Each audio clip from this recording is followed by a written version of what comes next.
As Greg Maddux pitches tonight, he's looking to bounce back after a bad September in which he lost 3 of his last 4 decisions. You know, I mean, I thought about my season a lot last year in the offseason, but I didn't go overboard with it. I thought of some areas where I might want to improve on a little bit and kind of go from there.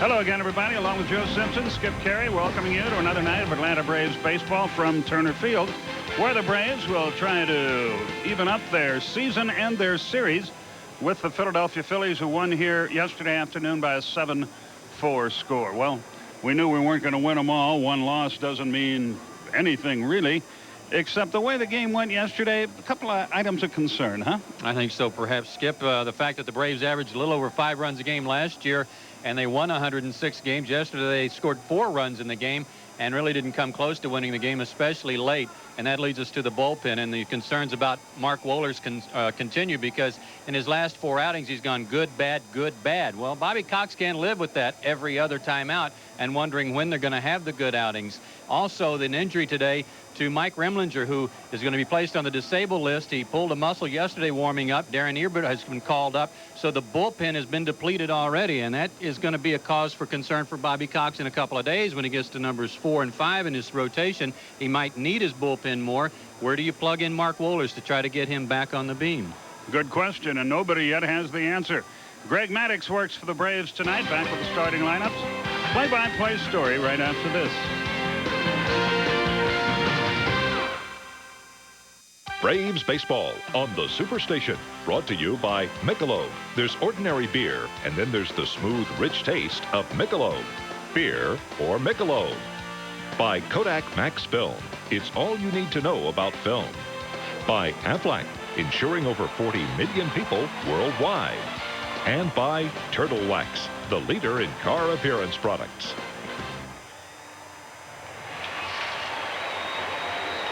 Welcome back to Turner Field. We had some rain here in the area earlier today, but right now no threat of rain. Looks like we're going to get this one in on time and without any problems. Time for tonight's starting lineups. First for the Philadelphia Phillies and Terry Francona.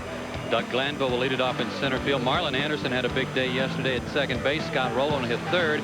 Rico Brogna will be the cleanup hitter at first base, and Ron Gann in left field looking for career home run number 250 tonight. Bob Abreu's in right field. Mike Lieberthal will do the catching and bat 7th. Desi Relaford 8th, and Chad Oj over from the Cleveland Indians will pitch and bat 9th. Behind Greg Maddux tonight for the Atlanta Braves, Otis Nixon in left, Andrew Jones in center, and Brian Jordan in right field. Chipper Jones, Walt Weiss, Brett Boone, and Ryan Klesko from third to first. Eddie Perez, as usual, do the catching for Greg Maddux, who is on the mound for his 400th career start tonight. He has a lifetime record of 202 and 117, and get this, a career ERA of 2.75 as you look at his numbers from a year ago. What we were talking about there in the opening comments about the end of last season, he had a terrible September and October. He was 1-3 with a 3.9 ERA. He had a lock on the Cy Young Award in the first half of the year. He was 12-2 and had an ERA of 1.5. But things went a little sour after that, and his buddy Tom Glavine moved in and won the award. So he'd like to get off to a good start again tonight. Lifetime, he is 21-11 against the Phillies. And Glanville set to lead it off. There are your umpiring quartet with Charlie Relaford calling the balls and strikes. And here with a play-by-play story, Skip Carey. Okay, Joe, thank you. Doug Glanville leads it off. Fouls it off his body, and we're underway in Atlanta. Glanville 1 for 3 last night with a stolen base. He's just 1 out of 10 in his career against Greg Maddux.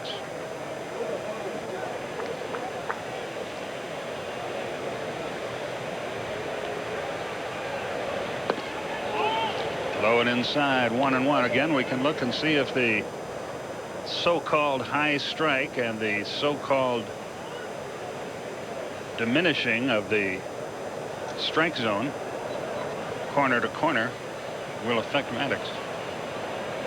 It didn't affect him in spring training. 1-2 the count. No, he had a good spring. 3-1, 2.35 ERA. Among some of the highlights from last year, he led the league in ERA again with a 2.22 ERA. His 9th straight Gold Glove award. And his 11th straight season of 15 or more wins. That may be as impressive as anything. Weiss up and throwing. Fast man running, but he gets him easily. 1 down. Glanville is retired, and here's yesterday's Philadelphia hero, Marlon Anderson. He had 3 hits. He drove in 3 runs, including the 2 runs that put the Phillies on top to stay. This guy's been a winner at every level, Skip. I was checking some of his minor league stats before today's game, and he moved up quickly through the Phillies chain. Right at Boone. 2 out. That's just the way Maddux likes it. 1 pitch per hitter if he can pull it off. 2 away for Scott Rowland.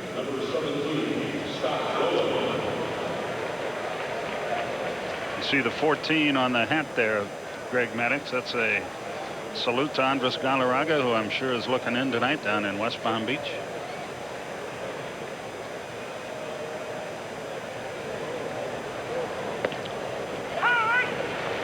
Painted the corner. 0-1. Facing a tough customer here. Look at the improvement for Scott Rowland from his rookie year, where he was Rookie of the Year in '97.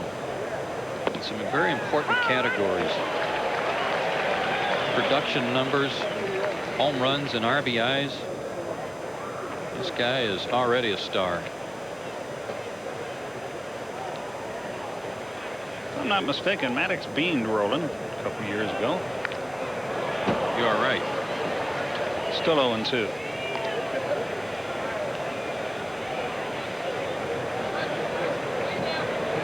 Wasn't serious, as I recall. He stayed in the game, didn't he?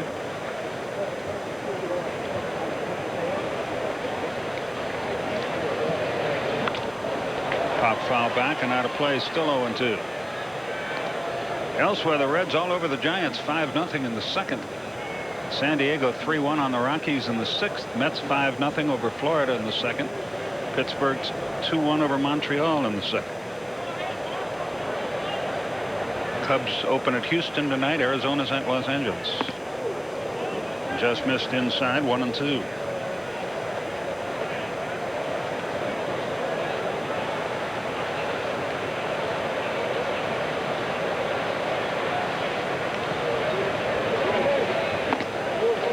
Jammed him again. Too far in. 2 balls, 2 strikes. He doesn't often do that.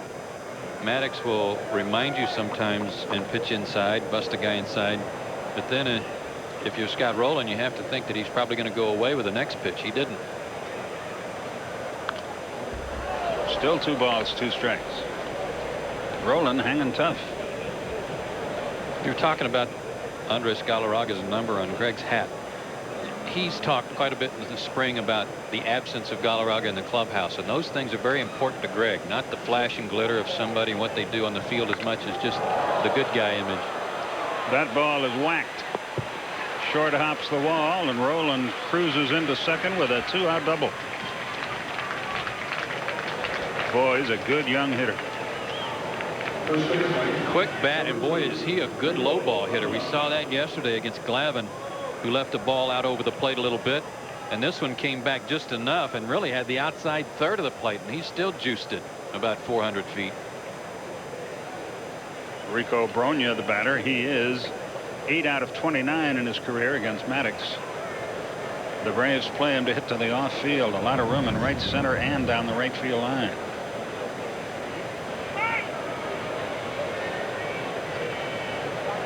Bronya not quite comfortable yet. I was surprised he finished the game yesterday after getting hit on the wrist with a pitch.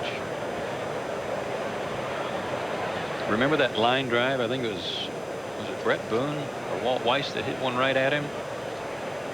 He said after the game, he said, when that bent my hand back, I realized I was okay. That hurt too.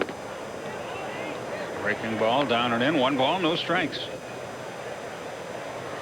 All the American League action is under the lights tonight.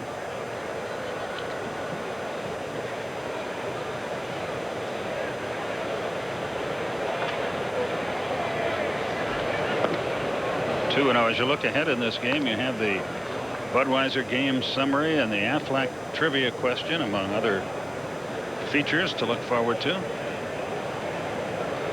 here on TBS, the Superstation.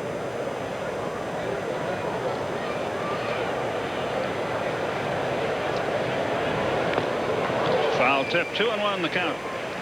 We saw Bronya make a pretty nice pickup of a short hop yesterday at first base, and I was talking to Larry Anderson, former big league pitcher who's now in the broadcast booth for the Phillies telecast, and he said in his opinion he was the best fielding first baseman in the National League last year and should have won the Gold Glove. It's that good. 3-1. Ron Gant is next. He's 8 out of 52 in his career against Maddux, so Greg might not really care if he walks Bronya. Bronya's hit him pretty well. Breaking ball fouled off. It's 3-2. Tomorrow's game will not be on TBS, but the Superstation will be back on Thursday night for the final game of this series. And then we'll have the weekend set with Arizona for you on TBS.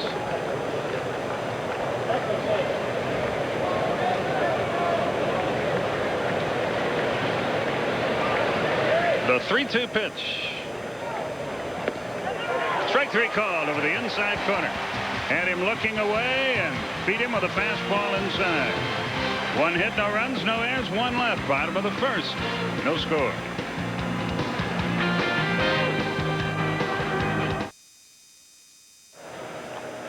We go to the bottom half of the first inning here at Turner Field. Time for a look at Bobby Cox's lineup tonight.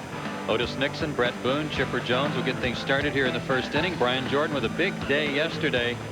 There's 3 hits, also a big career average against the Philadelphia Phillies, followed by Ryan Klesko and Andrew Jones. Eddie Perez will bat 7th. Walt Weiss 8th, and Greg Maddux, the pitcher, bats 9th. The defense for the Phillies exactly as it was yesterday. Gant, Glanville, and Abreu in the outfield. Roland, Relaford, Anderson, and Bronya from 3rd to 1st. Mike Lieberthal, the catcher, and former Indian Chad O.J. on the mound.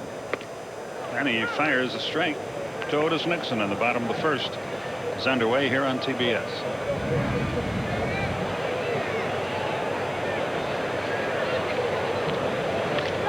A little pop on the infield, rolling in foul territory, 1 out. So Nixon is retired, and Brett Boone the batter. Chad O.J., you saw there only 19 games last year with the Indians. He had 3 different stints on the disabled list. He had arthroscopic surgery on his right knee. He had a strained pectoral muscle, and he also had tendonitis on one of the fingers in his pitching hand. So he had a tough 1998 season. Didn't get a whole lot of play. Pitch to Boone is high. Where's your pector? Chest muscle. 1-0 the count.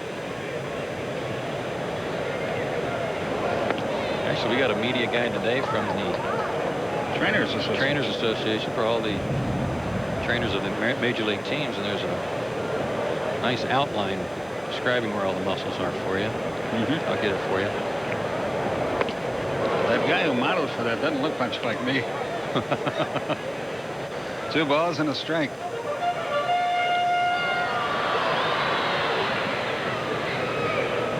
Got the same muscles, they're just arranged differently.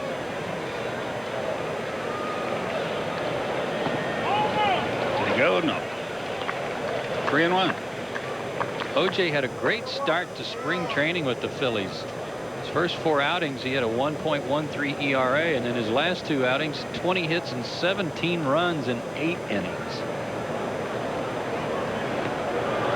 And O.J. is guilty of walking Brett Boone. Runner at first, 1 out.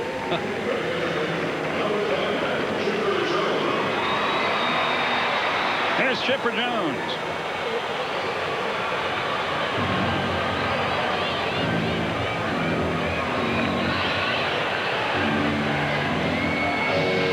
Chipper hit us yesterday.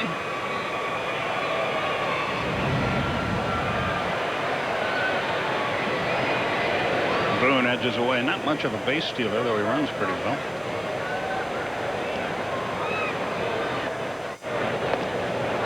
Let up in there for a strike. 0-1. Big curveball. Kevin Tapani has signed a 2-year contract extension through 2001 with the Cubs. Larry Walker's on the 15-day disabled list. Mike Kelly, a former Brave, recalled by Colorado.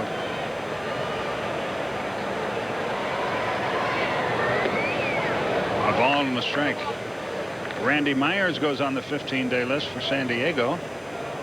And they have designated former Braves infielder Eddie Giovanola for a sack.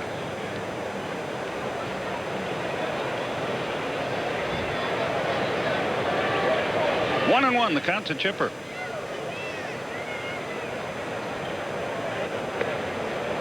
Breaking ball inside, 2-1. OJ's delivery a little bit like Ken Hill. Remember Ken with the Expos Cardinals, now at Anaheim? Kind of brings the ball up by his ear, short arms it a little bit. He's the guy Terry Pendleton didn't switch hit against, remember? Correct.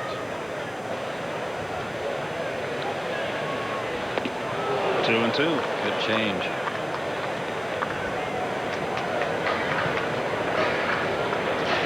Chipper takes a look at Ned Yost, his third base coach. Phillies don't have a lot of major league experience in their rotation beyond Curt Schilling. OJ's pitched quite a bit for the Indians the last couple of years, so they'd love for him to step up and be the solid #2 guy. Maybe lend a little bit of his experience to people like Carlton Lower, who was their minor league pitcher of the year. And let's face it, even Paul Byrd, who's scheduled to pitch on Thursday, not that much experience as a starter in the big leagues. Runner goes, swing and miss, good throw. He never got there, and the inning is over.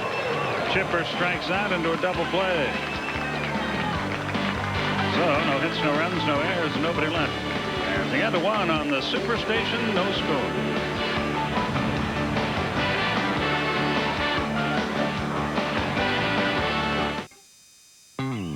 This copyrighted telecast is presented by authority of the Commissioner of Baseball and may not be reproduced or retransmitted in any form, and the accounts and descriptions of this game may not be disseminated without express written consent. Ron Gant leads things off as we go to the second inning in a scoreless game. Don't forget the big Henry Aaron celebration here Thursday night. Game is going to start around 8:05. Not a good deal for the Phillies. That's their getaway day. But there's room for you. Come on out. They go on down to Florida and play 3 days over the weekend. And their home opener It's against us. is with us. 1-1 the count.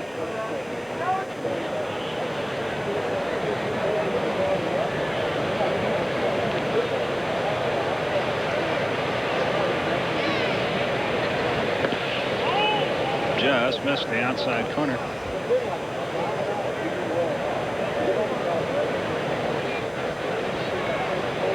Two and one to Ron.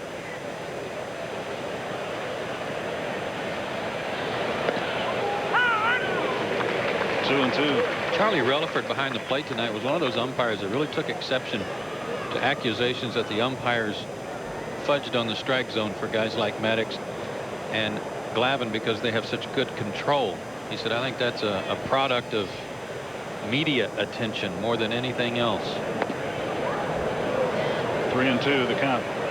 Some people think that because Eddie Perez and Javi Lopez are such big catchers that when they set up, they hold the glove right in front of their chest, and as you watch Eddie do this here for Greg, and that they sometimes might block the view of the umpire. But watch, Relaford doesn't go with him. He stays right over the plate.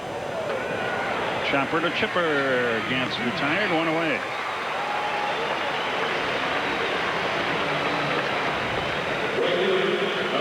Here's Bobby Abreu. He's had good luck against Maddux in his career. 3 out of 9. A .333 average.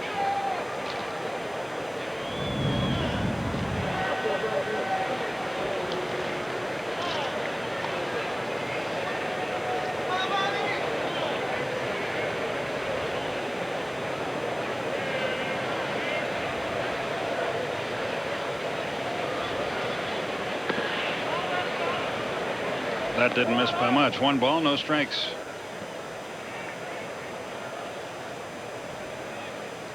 Catcher Mike Lieberthal waits to hit next. Line that almost took Maddux with it into center field. Abreu has a solid hit.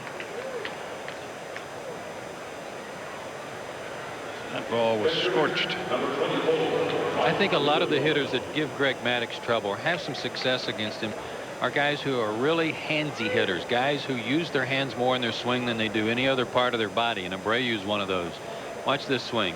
Hands back for a long time, and then they explode through the zone. He doesn't hit a ton of home runs, but he can hit some vicious line drives a la Tony Gwynn. Lieberthal takes a breaking ball for a strike. It's 0-1.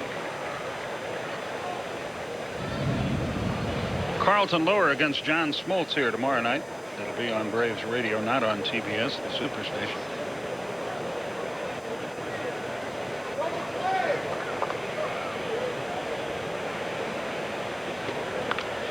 Pop foul back and out of play, but we'll be back with you on Thursday when Kevin Millwood opposes former Brave Paul Bird. 0-2 the count to Lieberthal.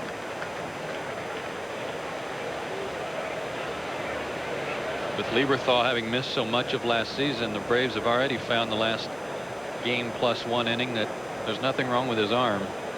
Boy, I'll say that's well hit on an 0-2 pitch. Runners are going to be at first and third as Jordan hustles it back in. Maddux got to be upset with himself there. He let him off the hook when he had him 0-2. And that's only the second hit Lieberthal has had in 13 tries against Maddux. Slider, or perhaps a cut fastball. It looked more like a slider spin that didn't break much. Lieberthal hit in his last 18 straight spring training games, and he's hit in both of the regular season games.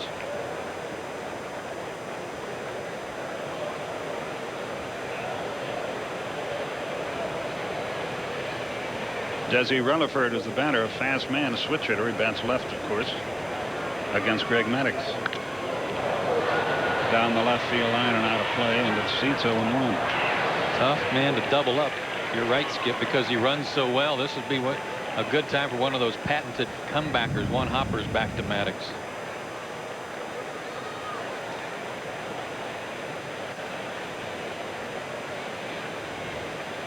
That's unusual to see. He turned around and checked his outfield defense.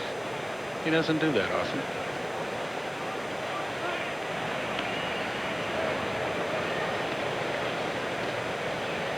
Oh, and 1 the count.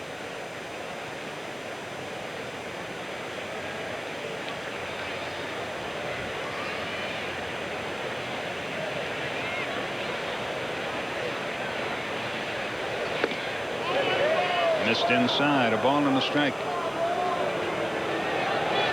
We're accustomed to seeing Andrew Jones play very shallow, as you can see there, but even though they're playing Relaford to hit to the off field, Otis appears to be pretty deep for a guy that doesn't have much power.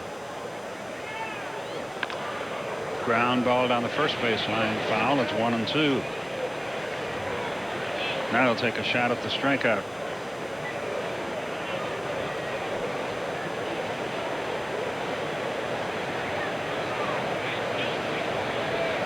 And probably my guess would be with a changeup or the cut fastball running away from Relaford, hoping he'll hit it off the end of the bat. The 1-2 pitch. Runners on the corners. 1 out. He came in on him and missed. 2-2. Instead, he went for that strikeout pitch that he used on Bronya.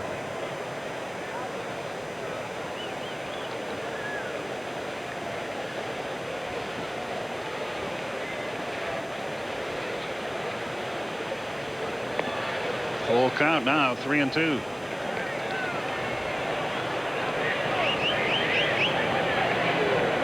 Relaford has batted only 3 times in his career against Maddux. He's yet to hit, but that's really not enough advance to mean much. He's not a guy that walks much either. I mean, if you're in the vicinity, he's going to take a hack at it.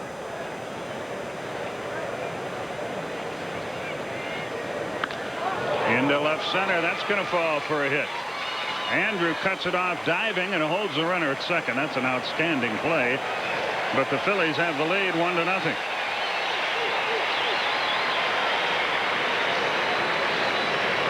3 straight solid hits against Maddux. That was an outstanding at bat for Relaford. That ball was really diving at the plate, and he kept his head and hands on the ball and stayed with it, hit it right where it was pitched. Nice play by Andrew to keep him at first and second.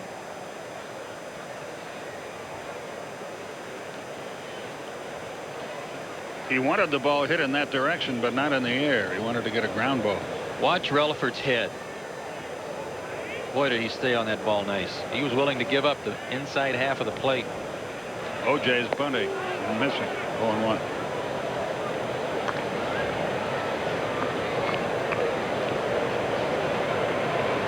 O.J. was on the Cleveland roster when we played them in the '95 World Series, but he did not participate, did not get into a game.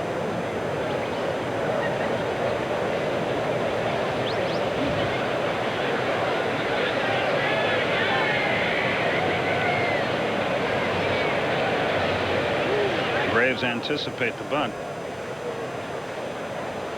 Spend your career in the American League, you don't get many at bats. Got a couple in interleague play.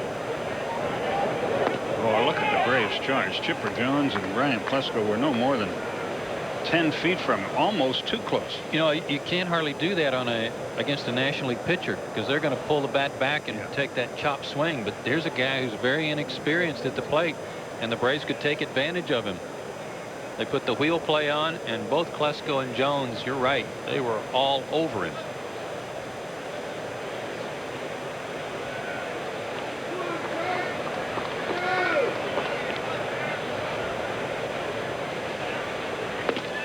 Bunts and misses. It's 1-2.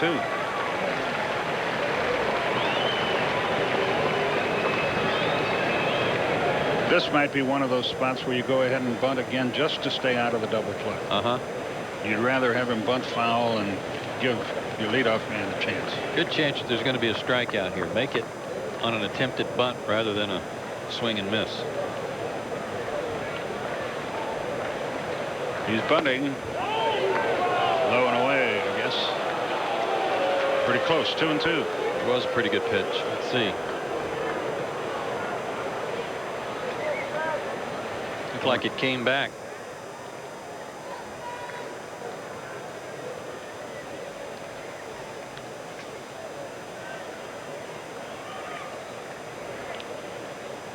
The 2-2. That's a strikeout. I hope. Yeah. He's so inexperienced as a hitter, he didn't know he hit that. But he did, and bunting on third strike. He's out. Doug Glanville, the batter. Came up and got Charlie Relaford on the bare hand.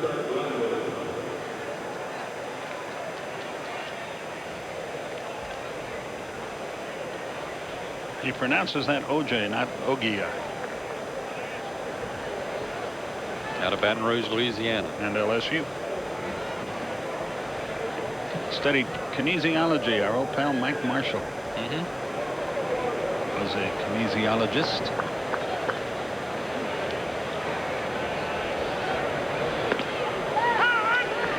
Fast striker. He is a kinesiologist, I should say. He testified in a trial here on that Todd Pratt foul ball. Did you read about that the other day in the paper? The bat went into the crowd. Several times. If fans missed it, we don't know the legal mumbo jumbo, but the case was dismissed. But now the lawyer for the gentleman who was hit with the bat is trying to have it reinstated, I think, at the Supreme Court level, state Supreme Court. I think.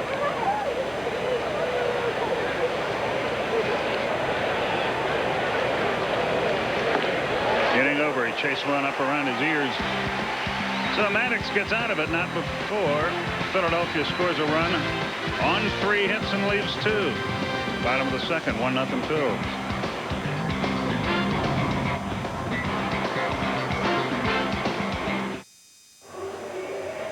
One nothing Phils as we go to the bottom half of the second inning. And as Skip told you, a reminder again that Thursday night will be a special night at Turner Field as we celebrate the 25th anniversary of Hank Aaron's 715th home run. And there will be several keepsakes given to fans at the ballpark. And if you can join us at the ballpark, it's 404-249-6400 for tickets. And if you can't be at the ballpark, you can join us here on the Superstation, as the ball game is scheduled to start about 8 o'clock or 8:05, followed by the movie Chasing the Dream that chronicled Henry's chase for the record. Right here on TBS. And Brian Jordan leads it off.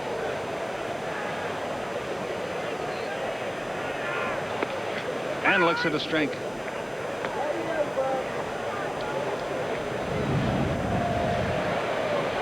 Jordan has hit against O.J. before. He's 1 for 3 against him.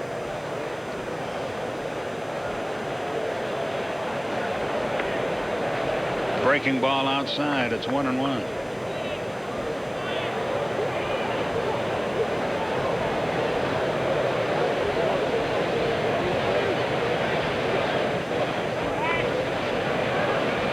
He wanted the outcome to be different yesterday, but he was sure happy to break in the way he did in a Braves uniform. All the way to the backstop. 2-1 the count. Did a little dirty bird dance too. Yeah, I didn't notice that. As he crossed home plate, he said, I didn't want to do too much. That was Schilling out there. Schilling's out there. I didn't want to make a big deal about it. The 2-1. Here's what Joe's talking about. A little honor there for his old Falcon teammates.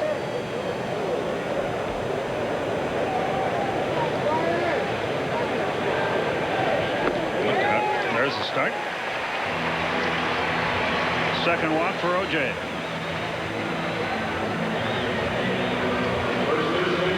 It's the leadoff variety that kill you, though. Here's Ryan Klesko.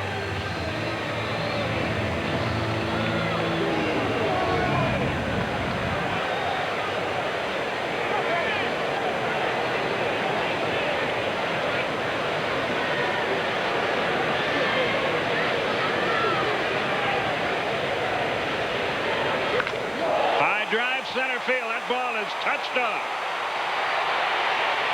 Gone.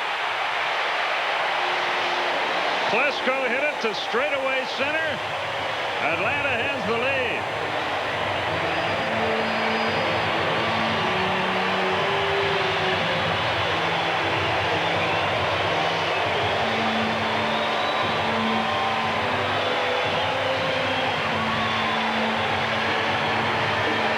That is such a good sign. I mean, you'd have to really think hard to think about the last homer you saw him hit to straightaway center. And no one should be more proud of this than Don Baylor. The pitch was up and away. He didn't try to pull it. Drove it high and deep over that 400-foot mark. Now here's a guy we got to get going, Andrew Jones. Takes a strike right down the middle. Bill Simmons tells me that 12 of Ryan's 18 homers last year went to right field. If he can get back to hitting to center and left center, he'll have a big year. Remember the days where Klesko would go sit by Clarence Jones? Let's watch here. First down Baylor. Yep. Won't be long. He'll be camped out there if he can get Bubba to stand up, make room for him. The longest home run I think I've ever seen him hit was to left center in Chicago over that photographer's shack out by the scoreboard. Now Bubba's up. There's room. There's a spot. Yeah, there's a couple guys he missed talking to down at that end. Let's see if they saw it. The 1-2. Curve hit hard and fair into the left field corner. Andrew around first, cruising into second with a double. I'm surprised Roland didn't knock that ball down. There's the first hit of the year for Andrew Jones.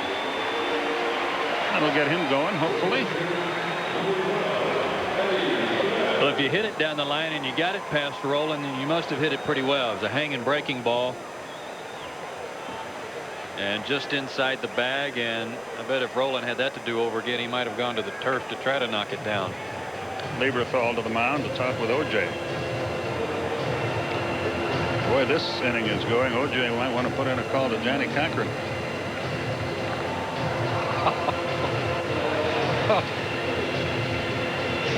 Runner at second, nobody out. A walk, a long homer, and a solid double.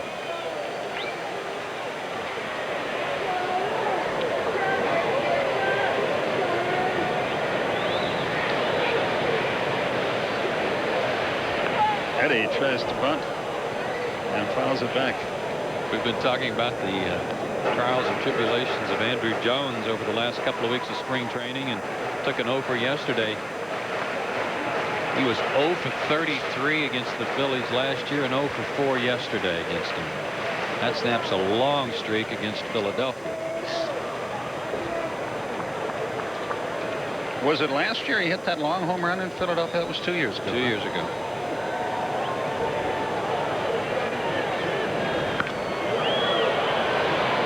Bronya cannot get there.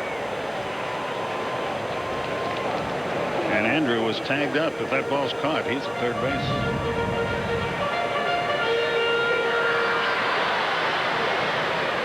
Career high batting average for Eddie last year. Had some big hits.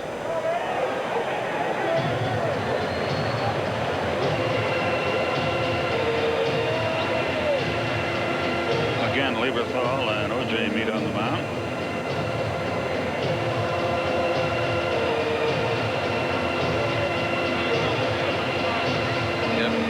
Otis Nixon flanking Ryan at the moment.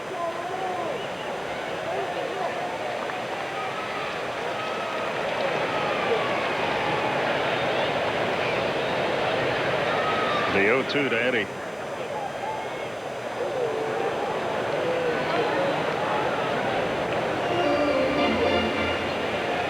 I wonder if the same fans that yell balk when a pitcher turns towards second year after year, or if it's new fans who don't know that rule.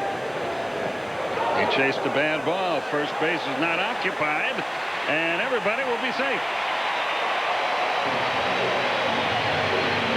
It'll be a strikeout and probably a wild pitch.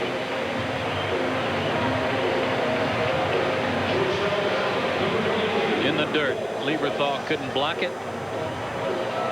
And Eddie Perez chugs down. He'll reach safely. His first at bat of the year. An odd way to get on.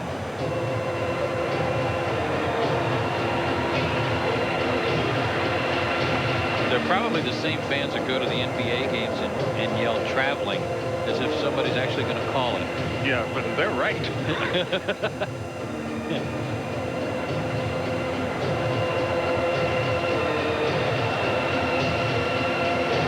Well, here's Walt Weiss with a chance to do further damage. First and third. Still nobody out here, despite the strikeout.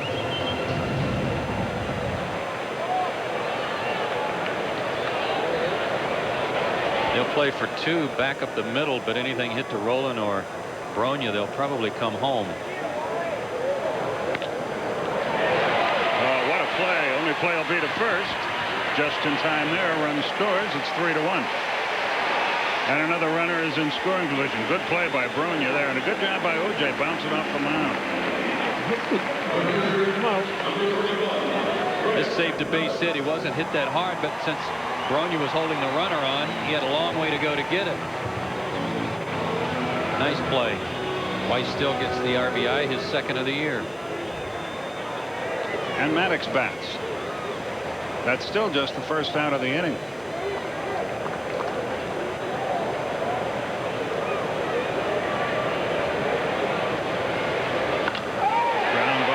Short. Rutherford has it. Low throw. Bad throw. He's safe.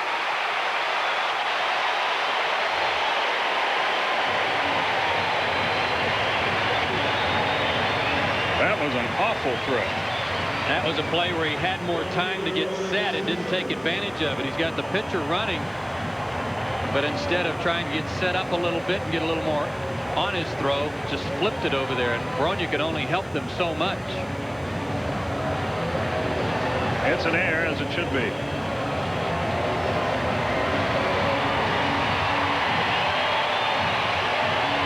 Otis Nixon, the batter. The infield is back, except for Roland at third.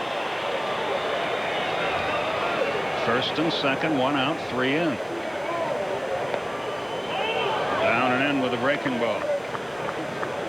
Otis is so conditioned, Skip, and has been the last part of his career where he's been successful at just putting the ball in play, slapping it on the ground and trying to find a hole, beating it out. This is where you'd like to see him lift the ball a little bit, hit a fly ball, try to find a gap with it, see if he can get a couple of runs home. Back to the mound. Can they get 2? Out there. Safe there. First and third with 2 out. You're right, Joe, but he couldn't do it. Like the Phillies had more confusion.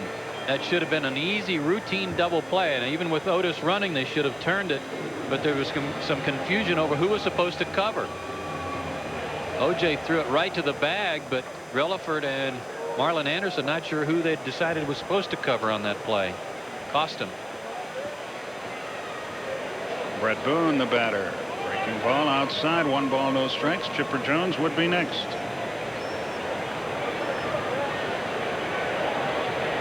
Happy birthday to Brett Boone. Number 30.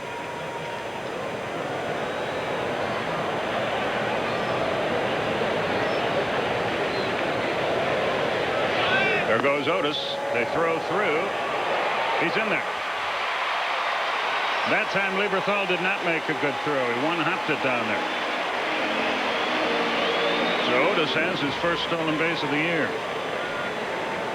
Had a guy that got a pretty good jump too.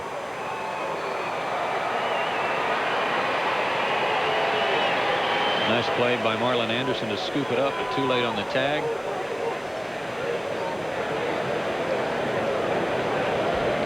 The 2-0 to Boone.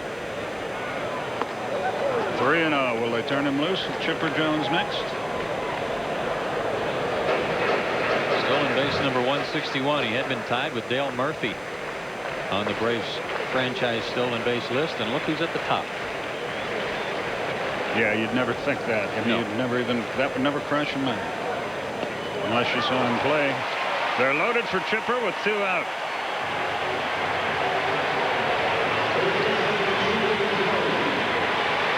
This inning more like the innings O.J. had at the end of spring training. The first inning he seemed to breeze through there thanks to the strike him out, throw him out double play. Galen Cisco is going to try to help him out here a little bit with 2 out. And if you're an older person, as am I, and a football fan, you'll remember him as a great power fullback at Ohio State, an All-America fullback, Galen Cisco. No kidding. Yeah. O.J. really hasn't pitched that. He should be well out of this inning. He gave up the home run and the double. Then he got a strikeout that he bounced in the dirt. That allowed a runner to score. An error kept the inning alive. And then a fielder's choice that could easily have been a double play. But he has walked 2 in the inning, and this is the 9th man he will face. Chipper struck out into a double play his first time.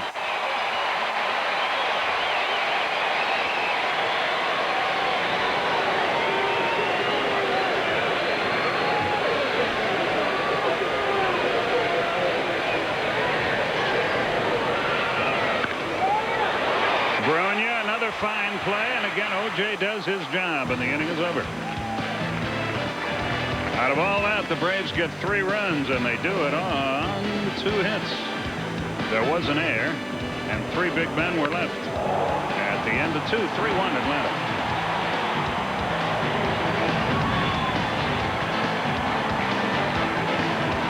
Atlanta. Play, and Chuck Cartier, who's in charge of working with the infielders for the Phillies, having a little conversation with Marlon, trying to help him out for next time.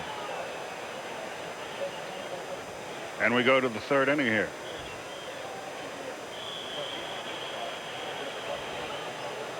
That was on tape, and that's why Marlon Anderson is now stepping into the batter's box. Actually, I think that was Desi Relaford. Oh.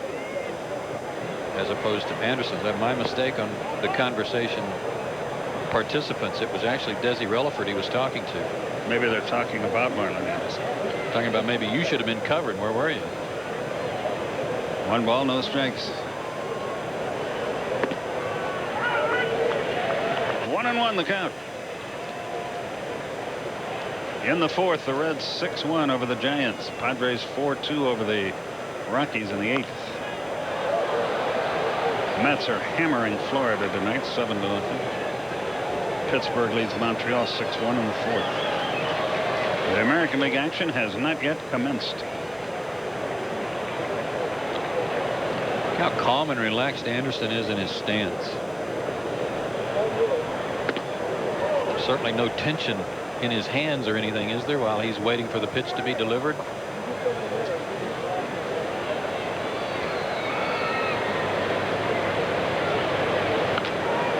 He hits that ball hard, but right at Andrew. 1 out. Anderson is retired. Here's Scott Rowland. He doubled his first time. Maddux has a 2-run lead here, but so did Glavine yesterday.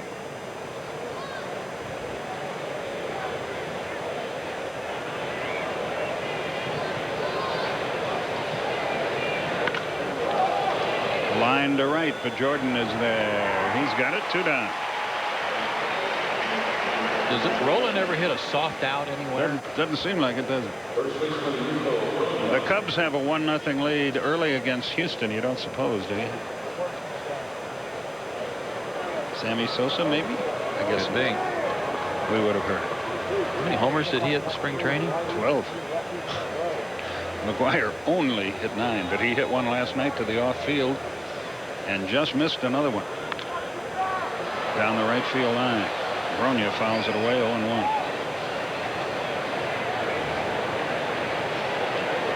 All the guys that everyone thinks might have a chance of hitting 60 or more homers again got off to good starts. Albert Bell, Ken Griffey Jr. also joined that list. That's rifled into left for a solid hit. Nixon over and up with it, holds him at first base with 2 out. And Ron Gant, the batter, grounded to third, his first time. Albert Bell playing in Baltimore. I mean, not that he needs the help of a ballpark, because he's a fine hitter with great power. But some of the fly balls that were outs last year in Chicago are going to go in Baltimore. He's going to get jammed and hit some homers there. Ron Gant still makes his home in the Atlanta area. Actually, he and his wife are having some work done by the decorator to the stars, Jill Van Tosh of Van Tosh and Associates. Tap foul down the third baseline.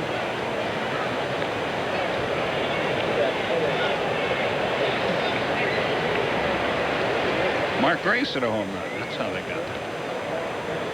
Tally.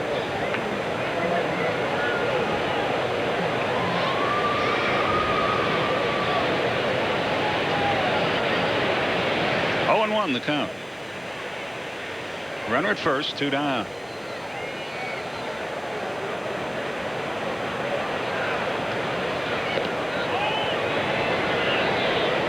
A ball and a strike.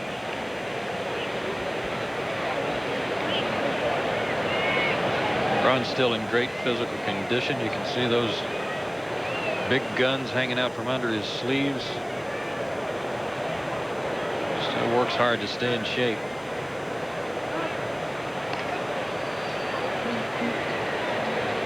Which is our wrestling deal? WCW. WCW. Yeah, maybe we get around to wrestling. Call him Buff Gant. Yeah, there you go. It's a good name for a wrestler. Foul tipped. Except there's already a Buff Bagwell, see. Well, there's 2 guys named Joe, too, so what?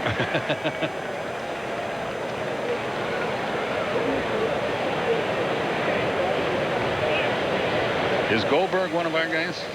Oh, yeah. 1-2 the count.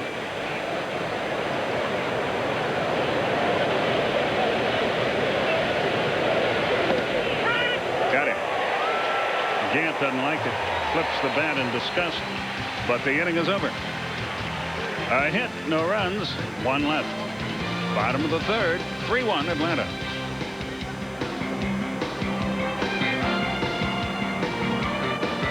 Office Depot scoreboard, San Diego. Back home in San Diego to play a game, actually. Leading Colorado, Cincinnati, beating up on San Francisco. They have home runs from Larkin and Johnson. The Mets on top of Florida with Reed on the mound. Piazza's hit his first home run. Pittsburgh beating Montreal.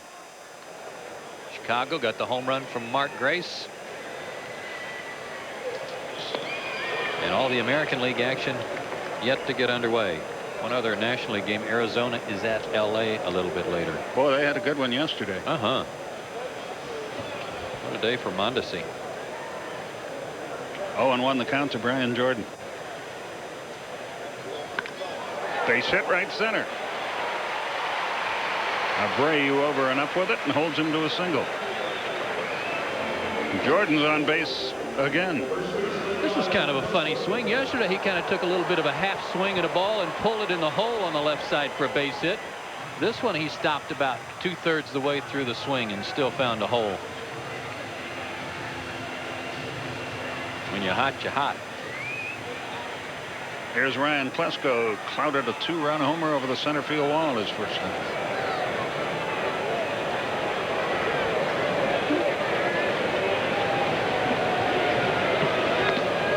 What up outside? I think I'll use the word clouded once a month this year.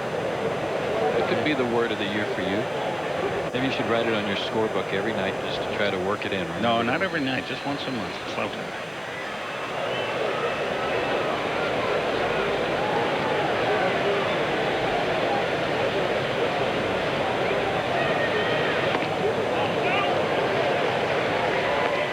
The count. I was talking about earlier about Maddux and some of the things that he loves about this game, aside from just the participation part of it, and talking about what Galarraga means to his team in the clubhouse. That's another part he loves too, though, that mental side. He's sitting by Leo and talking to his pitching coach, but he's also talking to Don Baylor as he did to Clarence Jones, always trying to find what's in the mind of the hitter. 2-0 the count.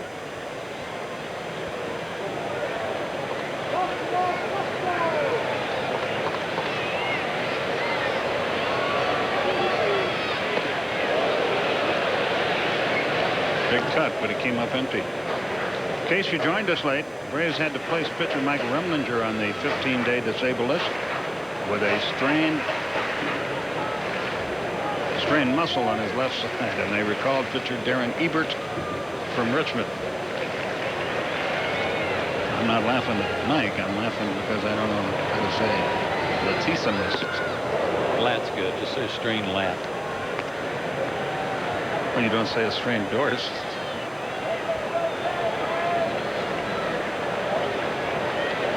Do you? Jump in here anytime. 2-2 the count. Thank you. And the pitch with Jordan leading and running. I think he thought it was a hit and run again.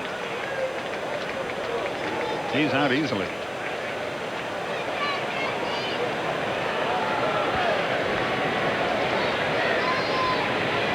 He got a good jump. Perfect pitch for Lieberthal to throw on. And he keeps putting it right on the bag. He was a little short on the one Otis stole on, but everything else has been right on top of the base. He's thrown out 3 out of 4, if I'm not mistaken, in the first 2 games of this series. And now Klesko draws the walk. That is the 4th walk for OJ.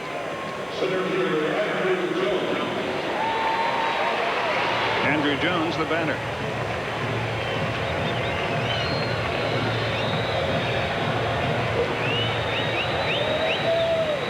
Otis and Gerald, I'm not sure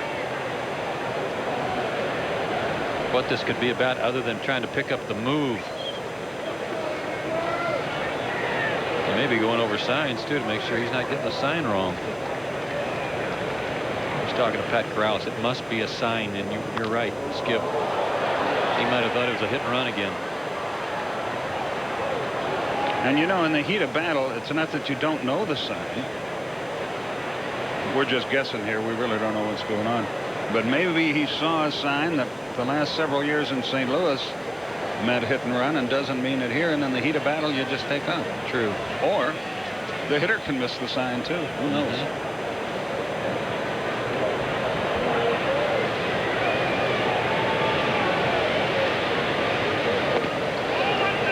who doubled his first time.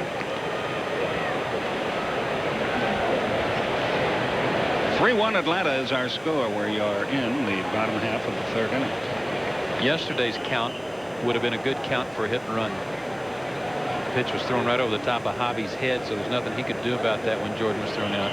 2-2 count was an odd count.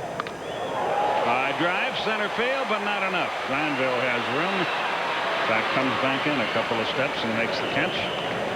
2 down. He was close on that one, but got it a little too much off the end of the bat. The reason I think if it was a hit and run, or if it was a missed sign, it was missed by Brian, because the reason you don't put a hit and run on with a 2-2 count is that you force the hitter to swing at a bad pitch where he might strike out. And you don't want to double play on a hit and run.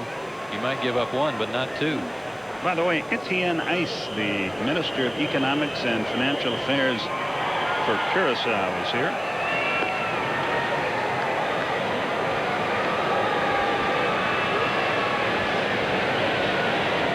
Perez stands in with a runner at first and 2 out. Getting chilly here at the old ball yard.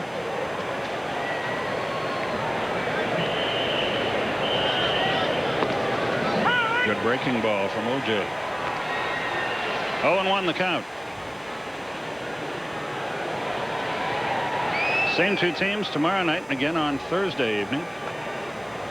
Remember, Thursday's game will start late because of the Henry Aaron ceremonies, which are scheduled to start at 7:35 or 7:40. Line drive left center. That's a hit.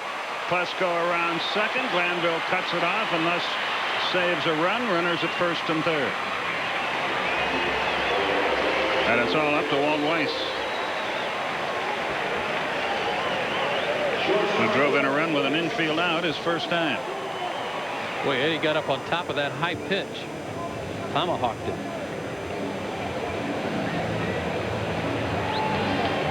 Good extension. But got up on the same plane as the ball. Didn't go up to it and risk popping it up.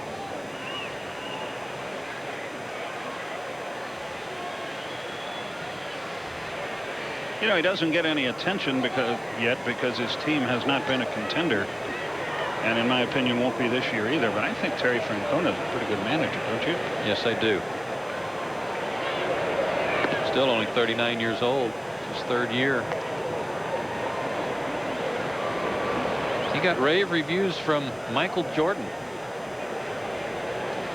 who played for Terry in Birmingham when Jordan was attempting his baseball career.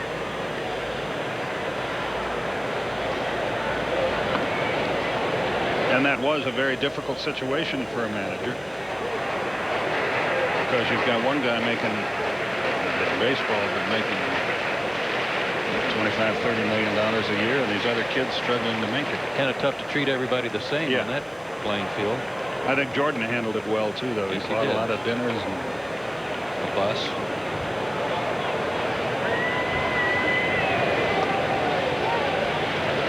Even without first base open here, they're not going to give Walt Weiss anything to hit. They'd rather load the bases up and pitch to Maddux. That's not a given either way. You can put the ball in play, but they'd rather have chances. Why not, if you're going to do that, why not go ahead and walk it? You know he's swinging here if he gets a strike. No. You would have figured that he would be, but he wasn't. I agree with you. If that's the way you're going to work it, then put him on.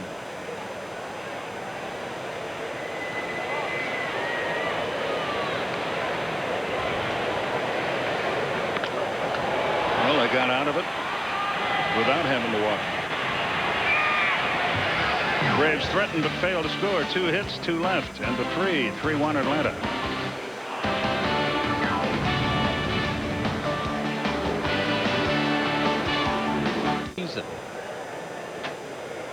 Give you the answer in the bottom half of the inning. 40 doubles 30. Is Del Ennis one of them? No. Well, I'm going to guess Mike Schmidt, just on a lark. Yeah. Bobby Abreu will lead him up. I've asked Phil to keep stats this year as to how many we get right, opposed to how many he stumps us. I think that was a very poor idea on my part. I did it nonetheless. Is Mike Schmidt one of them? No.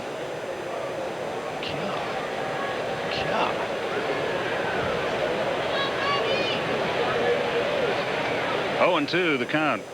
Abreu singled up the middle his first time. Scored Philadelphia's run. Takes strike 3 at the knees, inside corner. 5 strikeouts for Maddux.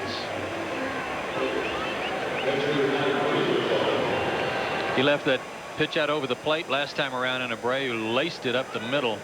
This time he started it way in, cut it back over the inside corner. That's twice tonight he's gotten a left-handed hitter that way.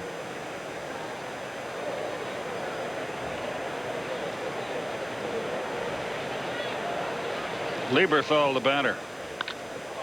Base hit left field. Boy, he's red hot at the start of the action.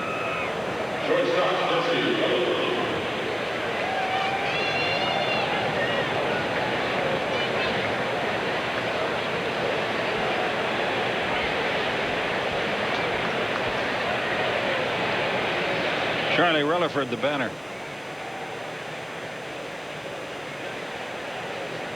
Charlie Rutherford's the umpire. That's right, does he? Rutherford's the batter. And they even spell it different. A little low, 1 ball, no strikes.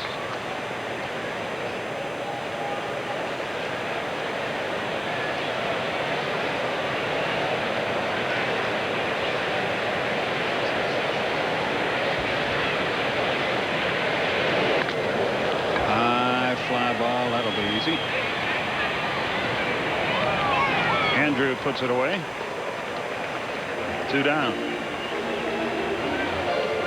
We need to put the Affleck question back up there again, because I thought it was supposed to be 2 players who played together in the same season who did this, like Don Money and Gary Matthews. Is he already? He's changing the rules here. No, the Affleck question is actually what 2 players did it in a season. 0-1 the count.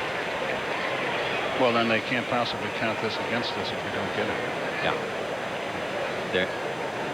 What are the only 2 Phillies to do those numbers and have those numbers in a season? They didn't do it in the same season. There we go. OJ takes a strike. It's 0-2. 1 is a current player. We'll give you that clue. And it's not Chad OJ. Scott Rowland.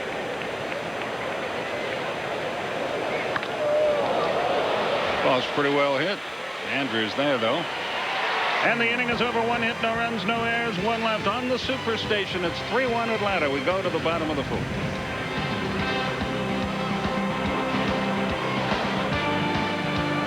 Question. There are only 2 players in Phillies history to reach 100 runs, 40 doubles, 30 homers, and 100 RBIs in a season. If you guess Scott Rowland, you probably are right. But how about Chuck Klein, who did it 3 times, once in 1929, once in 1930, and once in 1932. Boy, he was a heck of a hitter, wasn't he? Great player. Greg Maddux leads off here in the bottom of the 4th. Wind blowing rather hard now, cross field toward the left field stands, or I should say the third base stands along the third base line. Maddux reached on an error his first time.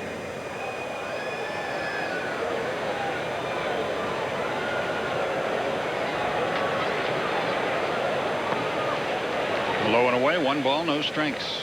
Enjoyed the Grand Slam luncheon today downtown. All the players were there and all the coaches. And something new. I really thought it was a great idea. A new award has been created called the Chairman's Award, named after Bill Bartholomew, who will be, the award will be given to the Braves player who is most involved that particular season in charity work and community service. Well, it's going to be tough to decide because so many of them are. 2 balls and a strike.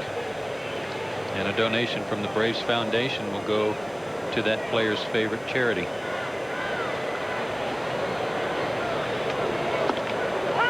Two and two to Maddux leading off the bottom of the fourth. It's a 3-1 Atlanta game, as you see. Both those homers were as a member of the Cubs. So we still have hopes of seeing Greg hit one out. 3-2. The count. A walk would be nice.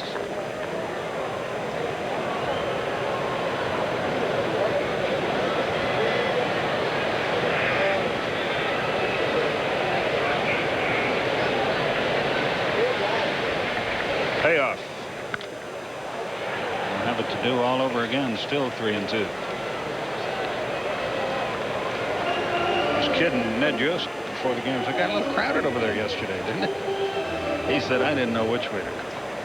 I asked him if he was on fire. You know, the old stop, drop, and roll routine. It's foul again past third. He said I walked up behind Walt, who had just hit that triple, and he said, Walt's breathing hard, and he said, don't turn around, but you wouldn't believe what I just did.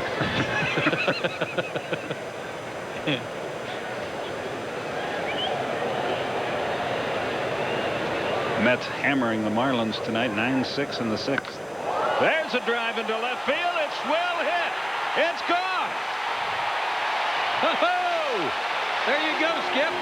You wanted to see his trot. Check it out.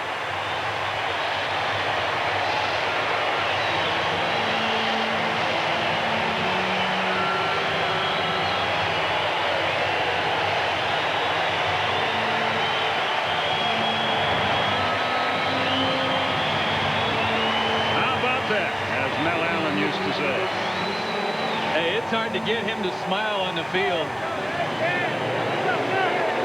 And if that's what it takes, I'd like to see it again. He had a big grin on his face when he rounded third. Awesome. Otis shortened a bunt. Took it. It's 0-1. There was no doubt about it. He hit the daylights out of that ball. Ron Gant knew it. It's 4-1. Marlon Anderson throws out Nixon. That's one away. By the way, we should point out that he's just tied for the team lead in home runs. That's scary.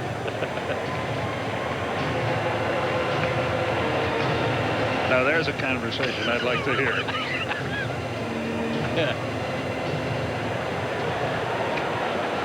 Here's Brett Boone. You hit yours to left. I had mine to center. Mine went farther.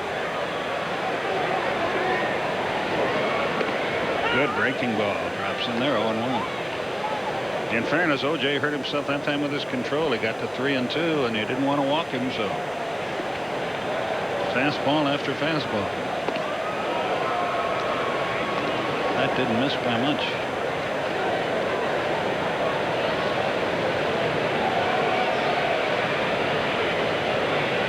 That was fun. Stayed inside. 2 balls and a strike. Almost, but not quite as exciting as Rafael Belliard's home run at Shea Stadium. Looked like Greg had controlled himself until he got to third base and he saw Ned. And then he couldn't contain himself. Got that glum look on his face. Yeah, I do this all the time. And then the grin. Well, I don't know what Ned said, but it got him.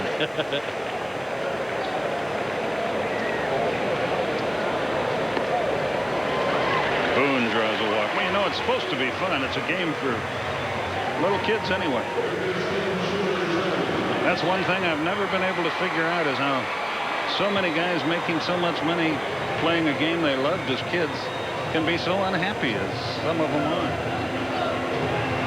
Chipper Jones, the batter. His last home run, believe it or not, came against the Phillies. Hit it off Kyle Abbott back in '92. Thanks, Phil.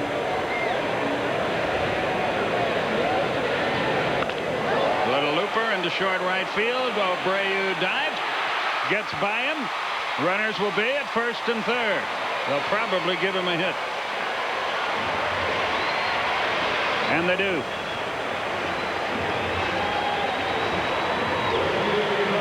Abreu seemed to have some trouble yesterday on the triple hit by Walt Weiss. He was battling the sun then. I don't know if he lost this ball in the lights a little bit or just misjudged it some. But he slowed down and then had to go off the end of his glove. Galen Cisco is on his way to the mound. He's the pitching coach, as we mentioned earlier, for the Phillies. This may be to buy him some time. Gary Bennett, a reserve catcher, has just now trotted down to the bullpen. Mike Grace is up and throwing for the Phillies. But they tell us he just got up, so this is just to buy some time. And Brian Jordan has some ducks on the pond. He has walked and singled. He has scored a run. First and third, one out.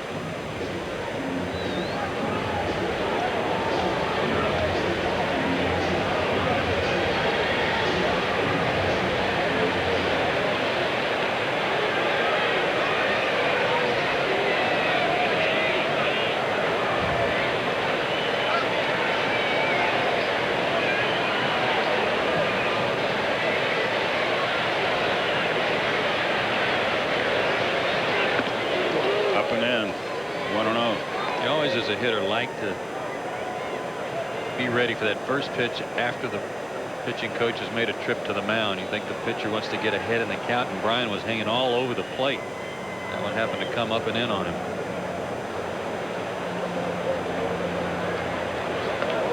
Curveball didn't bite, sailed over his head. Crowd boos, but crowd's wrong. He wasn't throwing at him. Not in this spot. No, and if anything, the fact that Brian just kind of bent over caused it to be closer than it should have been. 2 balls, no strikes.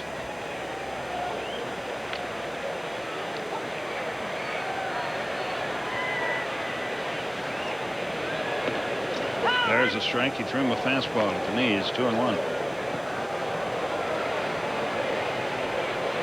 Pretty good 2-0 pitch down low like that. Jordan hitting a cool 800 for the year.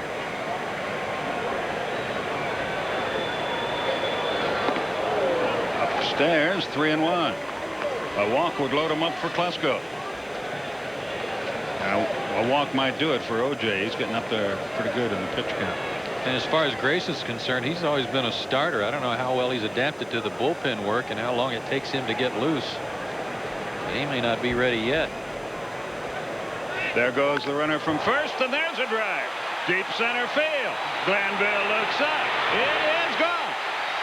A 3-run homer for Jordan. It's 7-1. Boy, is he on fire.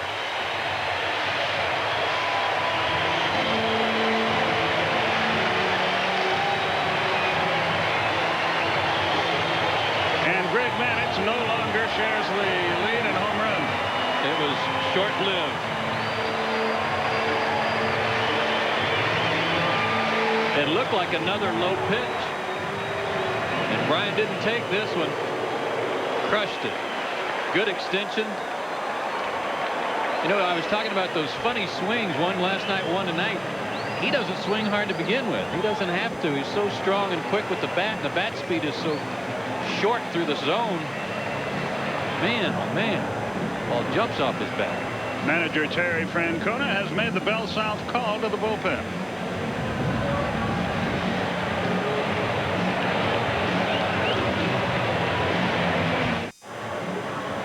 Big smile on the face of Brian Jordan. Will show you the home run again as he puts the Braves up on top 7-1. But again, watch how short this swing is. Not a huge follow through. And it went well over 400 feet. And he got to first base, saw it sail out of the park, and had a good reaction when he got there.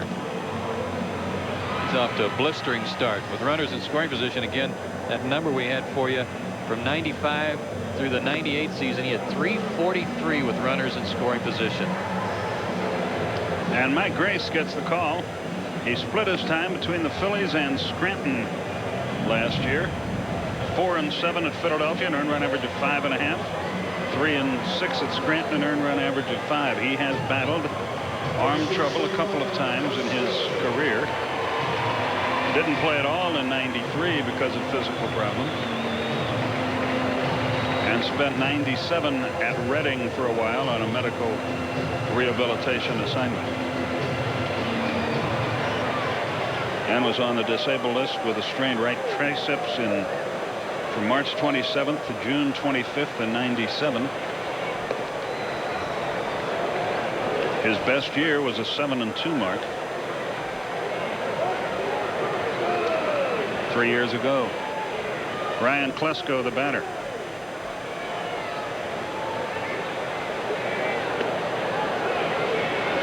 (2-0). OJ 3 1/3, 7 hits, 7 runs, 5 walks, 2 strikeouts, a wild pitch, 3 homers.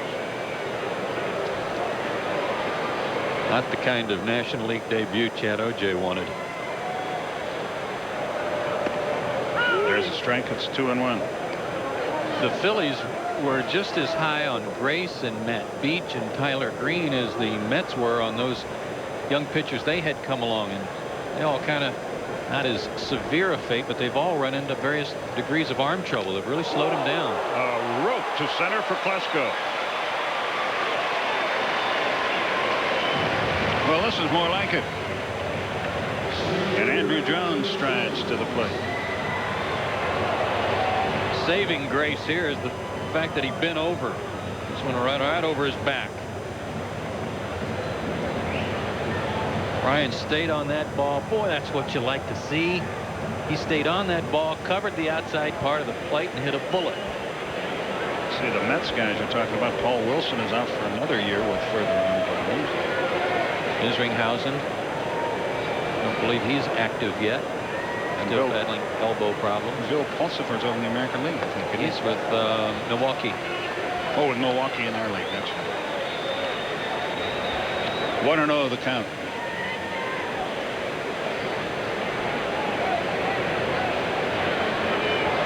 By the way, Kerry Lightenberg had his surgery, and it was a complete success. It was the Tommy John thing, and it was a complete tear, and they took some tendon out of a wrist and placed it in the elbow, and he will definitely miss the year. But everything is very positive as far as long-term implications are concerned.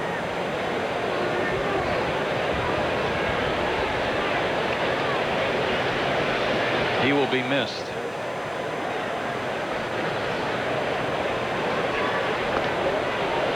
Oh, that was a pretty good pitch.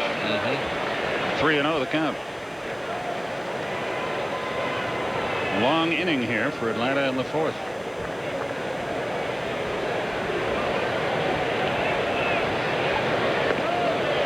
The old automatic right through there. It's 3-1.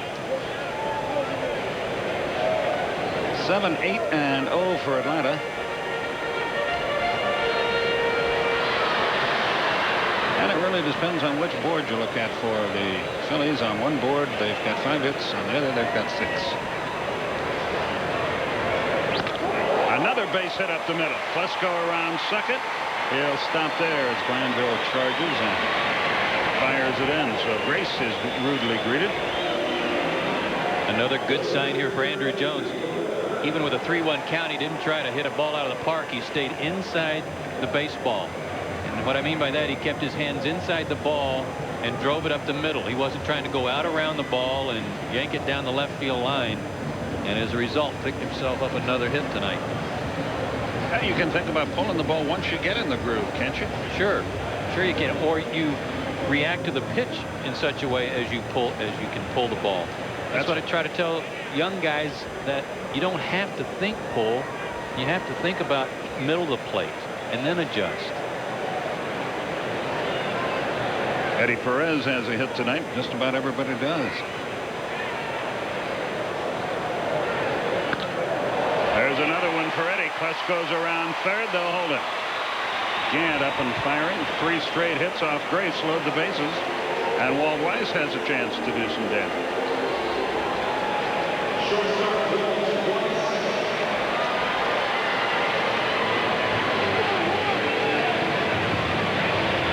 Right now, the Braves are like the rock and roll DJ. The hits just keep on coming.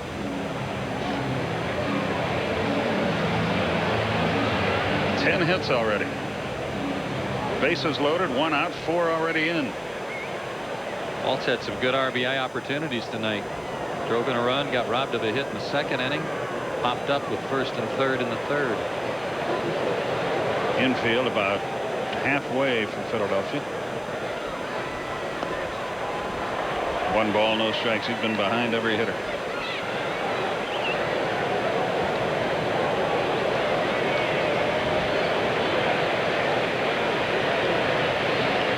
Grace out of Joliet, Illinois.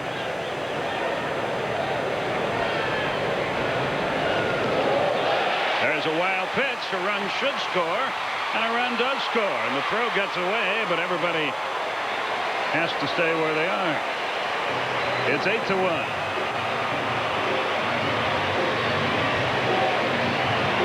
Second wild pitch of the night for Phillies pitcher.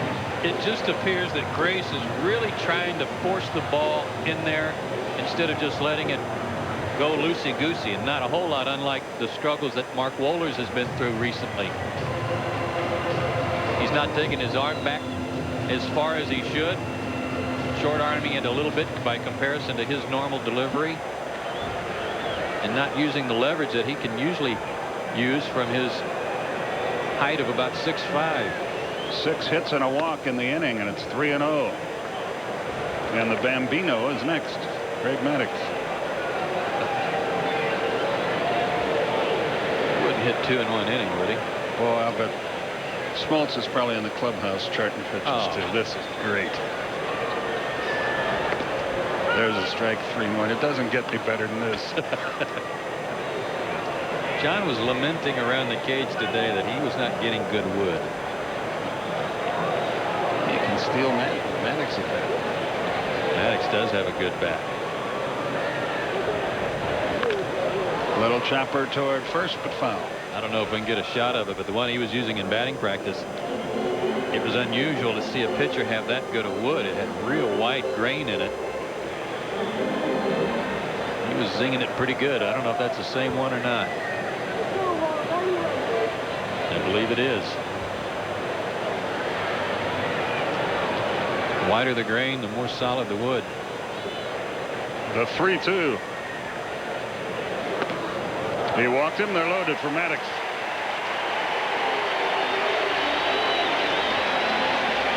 Earlier this inning, as Galen Cisco's on his way to the mound, here's what Mr. Maddux did.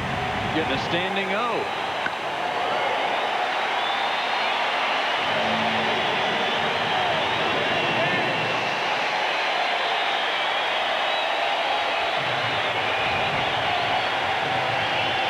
In that annual battle between the pitchers for hitting bragging rights, I'm not sure what a home run counts on the point charts, but he just zoomed to the top. What if you hit a slam? That must count. Oh. They'd have to send Bubba to the training room to revive Smoltz. That's what.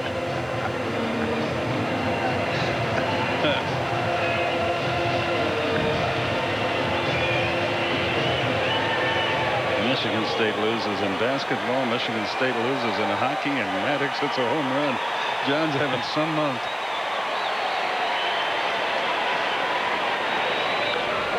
Fouled at home plate, 0-1. He had a home run cut.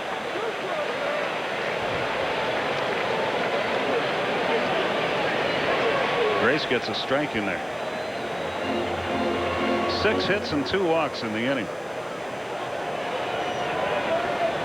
5 runs are scored, but we may not be finished yet.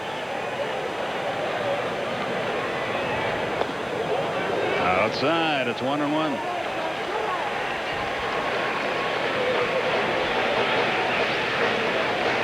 Yesterday, Glavine had a great at bat against Schilling, fought off a bunch of good pitches, and Schilling had to strike him out with an off-speed pitch. That's what Grace just threw Maddux. Over the outside corner. You see what I'm talking about with Grace, though? It almost seems like he's trying to muscle the ball in there. There's nothing really loose and fluid about his delivery. I'm used to seeing his arm bend at about a 45-degree angle and using a lot of leverage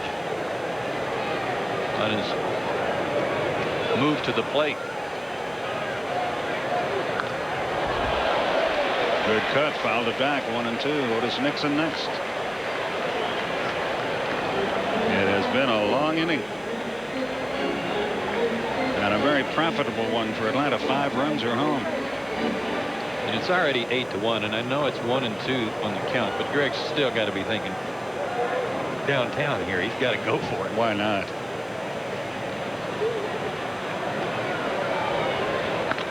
Up the middle, off the leg of the pitcher. 1 run is in. Another runner is going to try to score. He will make it. It's a 2-run single for Maddux. He's got 3 RBIs on the night.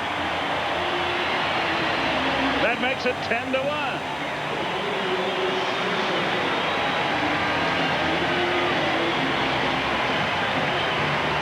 This is adding injury to insult. Off the leg, just below the knee. And with Bronya going over to cover first, and left a huge hole. 2 more RBIs for the pitcher. It's 10-1. They're on the corners and still only 1 out. Nobody in the bullpen. This may be one of those take one for the team, buddy. Breaking ball for a strike. It's 0-1.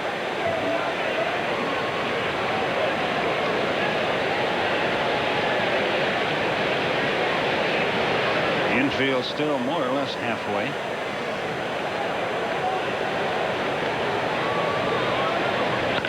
Base hit, right field. The run is in. Maddux will stop at second. It's 11-1.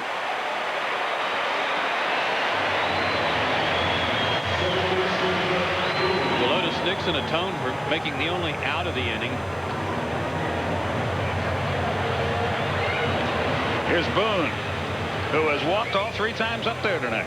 That's good news too, because he at times has a tendency to overswing, and he's obviously being very selective.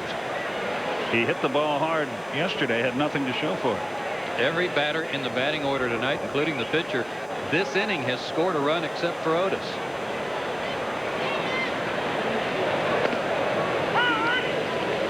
Even had Maddux made it around to third, Otis wouldn't be stealing in this spot when it's 11-1, boy. That's like rubbing their nose in it.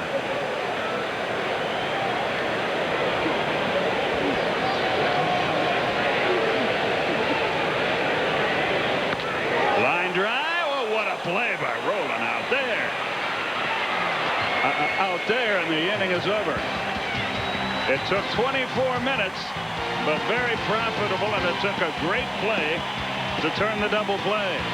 At the end of 4, 11-1 Atlanta.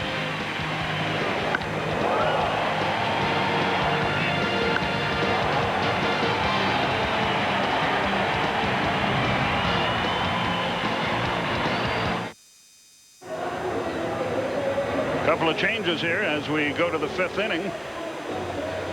Ozzie Guillen is the new shortstop.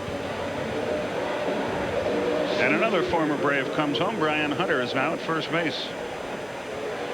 Nothing wrong with Weiss and Klesko. Just get the other guys some at bats and keep them sharp.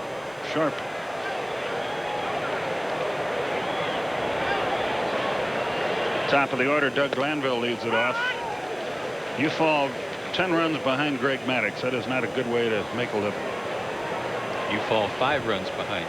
Yes. Greg Maddux. 79-2. Is that right, Bill? When he gets 5 runs or more to work with? That being the case, I'll bet he's 79-0 with a 10-run lead. Yeah.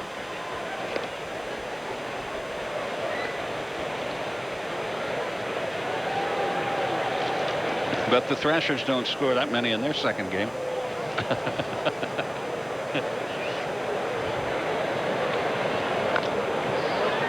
He's got a chance to beat this out. Maddux off balance. Can't get it. Infield hit for Glanville. Since the 91 All-Star break, he is 79-2 when he gets 5 or more runs to work with. Made that play like a middle infielder and almost got him. Marlon Anderson, the batter.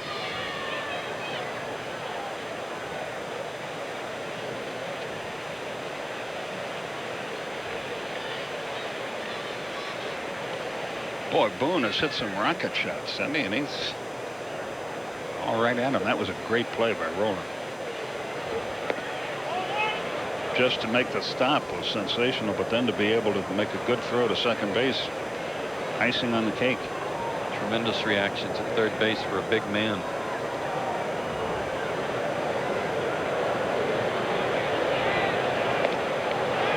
One and one. Kind of funny how some teams seem to develop players that are outstanding at different positions, like the Phillies with Mike Schmidt, and now Scott Rowland, who looks like he too, if his career continues as it has begun, might be headed to Cooperstown someday. Into right field, an easy play for Jordan. One out. Larry Anderson was talking tonight before the game about Kevin McGlinchey. He said, you know, the Braves have done this a couple of times in recent years where they brought a pitcher from A-ball. They've made it from A-ball to the big leagues in a relatively short period of time. He said, why don't other teams do that if they see the talent of a pitcher and give him a chance? So the Braves have a remarkable knack for recognizing that kind of ability and giving him an opportunity. There's Larry. Into left center field, but Andrew Jones will get there, and they get rolling this time. 2 out in the inning. Enrico Bronya, the batter.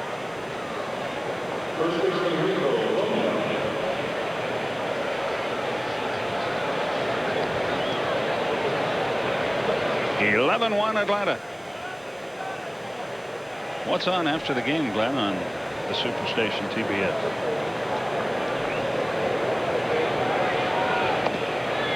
Is that a movie? A Kirk Douglas movie, The Final Countdown. Martin Sheen's in it as well. So stay with us here on TBS.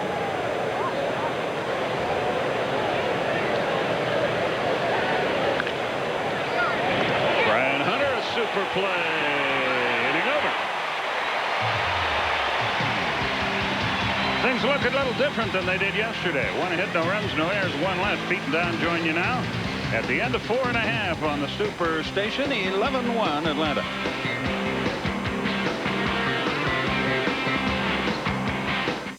Braves baseball on the Superstation, brought to you by the more than 2,700 AutoZone stores across America. AutoZone, the best parts in auto parts. And by H&R Block. We know. Do you? Well, the Atlanta Braves getting a little revenge on the Phillies for spoiling the home opener yesterday. It's been all Atlanta, 11-1. Pete Van Weren, Don Sutton joining us. We go to the bottom half of the 5th inning. Chipper Jones leads things off. And it's a night that every pitcher loves, not just because you have 10 runs to play with leading it 11-1, but because you've driven across 3 of them. Yeah. What a great start offensively for Greg Maddux. Chipper Jones got his first hit last time up, first hit of the season. There's another line drive right field. This one is going to be not caught. Trap, says second base umpire Sam Holbrook. So it's a base hit again for Chipper Jones. And he's 2 out of 4. Hit number 13 for Atlanta.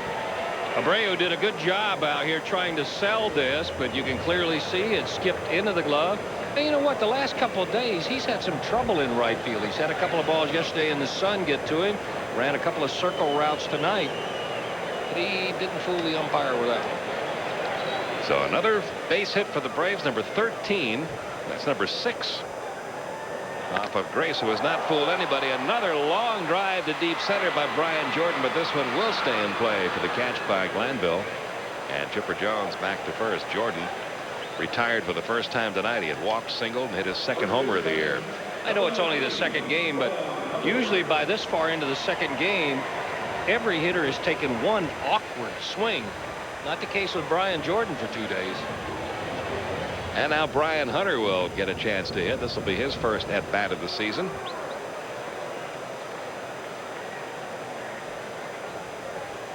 Took over at first base for Klesko. Line down the left field line. Ron Gant on the run. He makes the running sliding grab out there and hangs onto it. And that ball was hit right on the nose. Chance for 2 if they can get the throw to first in time, and they do. Chipper Jones thinking that ball was going to get past Ron Gant. They got all the way down to second base, and the Phils relay it back to first to double up Chipper and end the bottom half of the 6th inning. So despite some hard hit balls in the inning, the Phillies are out of it with no more runs scored against them.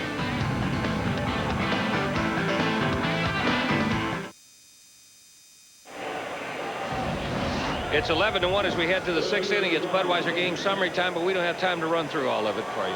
Just kidding. Maddux, you see what he's done pitching-wise, but he has been right in the middle of the offense, too, and it has been an offensive night for Klesko, Jordan, and for Maddux. 13 hits, 8 runs, the most scored by Braves in an inning. Since September of '97, they lead at 11-1. That's your Budweiser game summary. And here's Ron Gant now leading off the 6th. He's grounded out to third and struck out. And you're right, Don, about the viciousness of the line drives being hit by the Braves. Think of the last 3 outs that were made. 2 of them turned into double plays. The great play by Rowland on the ball hit by Brett Boone. That's a base hit if you don't have a great glove over there at third. And Brian Jordan with a deep fly ball to center field in the first pitch. And then Gant has to make a great play in left field to prevent Hunter's ball from getting into the corner. It's almost like, and I know if they do know it, they'll deny it, but it's almost like that Grace is tipping his pitches. Braves are swinging like they know what's coming. 2-1 the count now on Gant. Gant, Abreu, and Lieberthal do up here in the 6th. There's an unwritten rule. Let's say you know what's coming and you're teeing off on a guy. You never admit it because you don't want him to go change anything. So what you would hear if we were to go down and ask, let's say the Braves did have the signs and they knew what was coming or he was tipping. If you went and asked Bobby Cox or somebody, they'd say, no, you know, we just had one of those nights where the ball was mid. Oh, yeah. You don't want him to go change it. Sometimes when you get through with a team for the year, the player might tell you, no, we had so-and-so's pitches all year long. But you never get that news, or very seldom do, during the course of the year. Maddux will cover first. Hunter, another good play. Got it there. Boy, he's made 2 nice plays since coming in at first. Diving stop on the ball hit by Bronya to end the 5th inning, and that's a tough play to make, a tough throw to make. The hardest thing and the worst thing about being a pitcher at spring training is the hours you spend doing just this. It's called PFP, pitcher's fielding practice. You have to make a commitment right there. If you're Greg Maddux, I'm going to the bag. Brian Hunter knows he's got it. That is not an easy play, but you can't do it any better, both by Hunter and by Maddux. 1 down. That'll bring up Bobby Abreu. He is singled and struck out. 1 ball, no strikes. And I remember something Greg Maddux told me a couple of weeks ago. I said, what do you look for in spring training? How do you know when you're ready? He said, I know I'm ready when the things I have to do, I do instinctively without thinking about doing them. That's a play you practice for so many boring hours in spring training till you do it just as they did instinctively. 2-0 pitch in the center field that almost got second base umpire Sam Holbrook. Abreu with his 2nd hit of the game.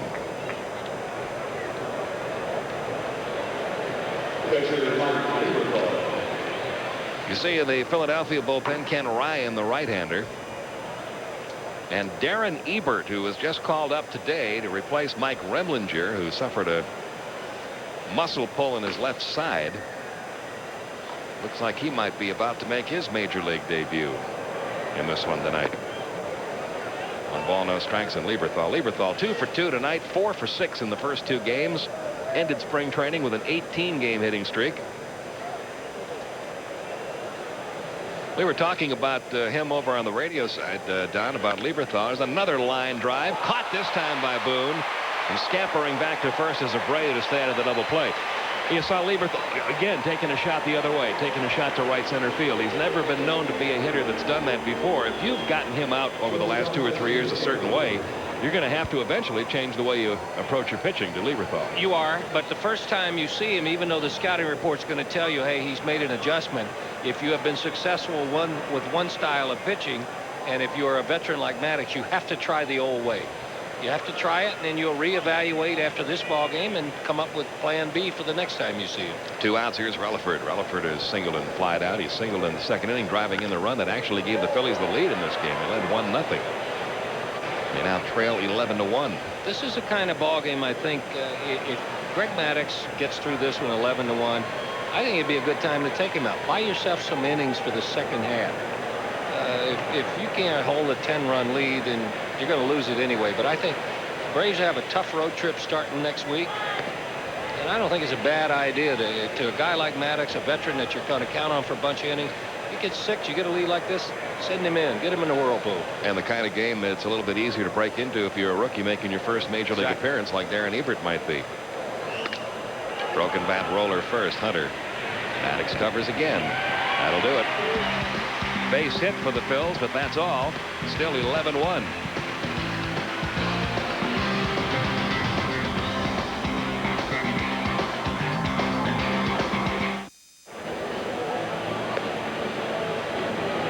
It's 11-1. Atlanta leading the Phillies as we go to the bottom half of the 6th inning and take a look at the balance in that starting lineup tonight, Don. Everybody doing some damage. Everybody but Walt Weiss, and Brett Boone, although he doesn't have any base hits, has been right in the middle of it. He scored a run, but he's walked 3 times, and 2 for 3 down at the bottom for Greg Maddux with 3 RBIs. Nice distribution up and down. That's going to be the end of the night for Greg Maddux, and you know, it hasn't been a ho-hum 11-1 ball game. He's had to pitch out of the stretch every inning. They've had a hit every inning, and now he's going to go back to the batting cage for a little extra BP.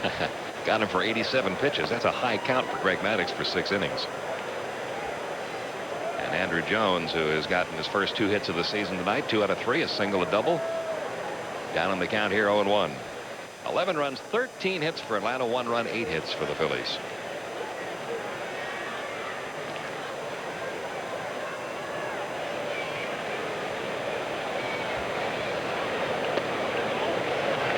One ball, 1 strike.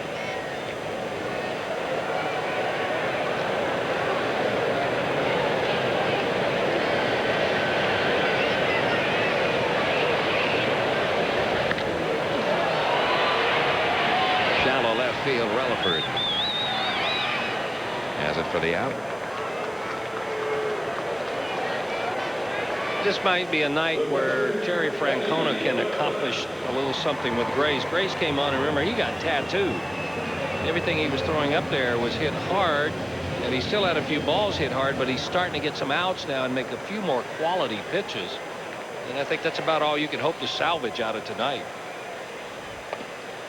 And you've got to be a little careful, too, if you're Terry Francona in a game like this, because you're not sure about your number 3 starter, your number 4 starter, your number 5 starter. So you can't burn up the bullpen tonight.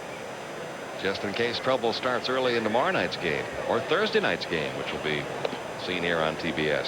Usually it happens a little bit later in the season, and you used to hear it happen a lot more, where a pitching coach would come out and he'd say, hey, got to take one for the team, son. Hardest words a pitcher ever hears. Yes. And that's not a bad spot for Chad O.J. to spend the rest of the night, too, after what's happened to him, sitting with one of the most successful pitchers and one of the most cerebral pitchers in baseball. He knows the hitters. He knows the hitters. He knows how to get hitters out. He keeps computerized records of that. There's a drive off the bat of Eddie Perez to deep left field, but not quite enough. And Ron Gannon the warning track for out number 2. And now Ozzie Guillen will come to the plate.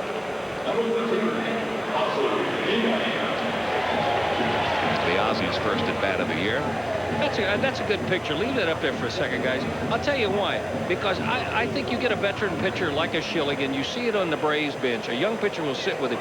There is more to that role of being the star pitcher on a ball club than just getting people out. And right there, he's assuming the second part of that role. Rowland unable to get the glove on it. Strong throwing arm throws this one by Bronya. And Ozzie Guillen reaching. We'll see how they score that. Going to be an error on the usually sure-handed Scott Rowland. A little bit of a side spin. You see the pitch is down and away. Sometimes from a left-hander, that ball takes a funny hop. It wasn't bouncing a true straight backspin. So the side spin caught him up on the wrist instead of in the palm of his glove. Second error of the night committed by the Phillies. Now Randall Simon on the pinch hit for Greg Maddux. This will be Randall's first at bat of the season. See the numbers he put together in Richmond last year, and those numbers were down from 2 years ago.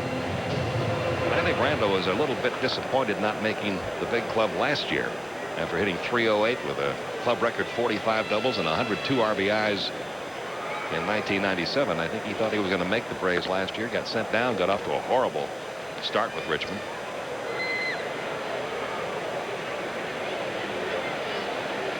good spring. And proved this spring that he can come off the bench and deliver a pinch hit. He had a pinch hit home run. 2-0 the count in Simon. No doubt he has the power. He has the ability to put the ball in play. Braves would like to see him develop just a little more patience. The 2-0 up and in, ball 3. Randall, like Andrew Jones, a native of Curacao.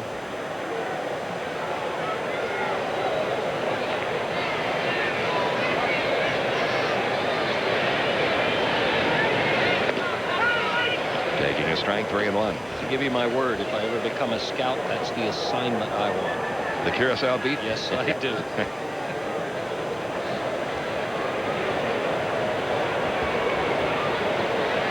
Here's the 3-1 on the way now. There's a line drive, base hit left field. Randall Simon delivers a pinch hit single. Ozzie Guillen will stop down at second. The beat goes on for the Braves. Hit number 14. Number 7 off Grace.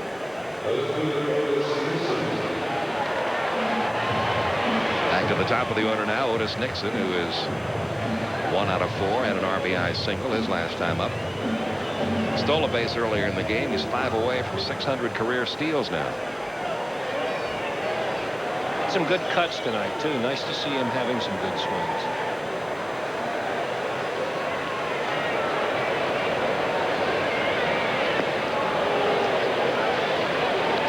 Suffered a broken jaw in a game last year, the Minnesota Twins. We were talking with him in spring training about that. First thing he said was, I sure got tired of soup. Had that jaw wired. Was on a soup diet for about a week and a half. The 0-1. 1 ball, 1 strike. 3-run second and 8-run fourth for Atlanta.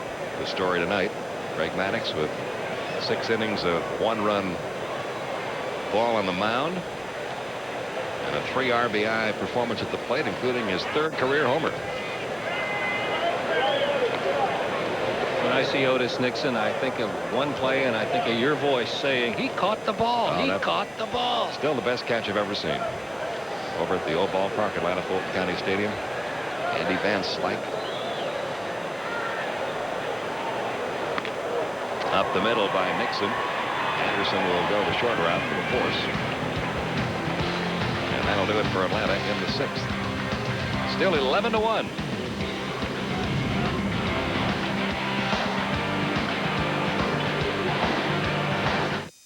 Braves baseball on the Superstation. Brought to you by Honda Motorcycles. Cruise in and get great financing on Honda Customs. And by UPS, moving at the speed of business.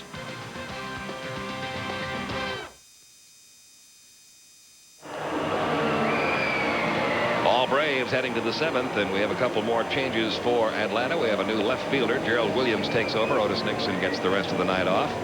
And a new pitcher who early this morning wasn't even a member of his team. It's Darren Ebert. He was down in the Braves minor league camp in Orlando, Lake Buena Vista, where the Braves minor leaguers train. Mike Remlinger had a little bit of a twinge when throwing on the side yesterday. Tried it again today. Couldn't go. So the muscle pull sidelines him, puts him on the DL, and Ebert gets the call. And right away he's in the game with a big lead. His 6th year in the Braves organization. You see his numbers at Richmond. Almost all of his appearances in the minor leagues have been as a starting pitcher.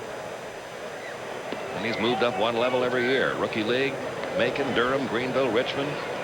Combined minor league record 47-34. Boy, isn't this true to form with Bobby Cox, too. If you're a new player added to this ball club, don't think you're going to go here and get a nice comfortable seat to sit down. He gets young players in the lineup as quickly as anybody you'll see. Just off the corner, 2-1. Ebert, an 18th round pick in the '94 draft. Born in Anaheim, California. Out of the Cal State Fullerton program. Still going to college. He's in the Victor Valley Community College in the offseason. Behind in the count, 3-1. He's 6'3", 200 pounds.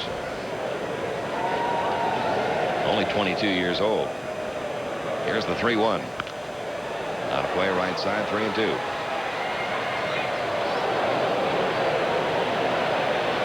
He has only pitched 5 games in relief in his entire career professionally. 3 in the Gulf Coast League back in '94 and 2 at Greenville in '97. All the rest of his games have been starts.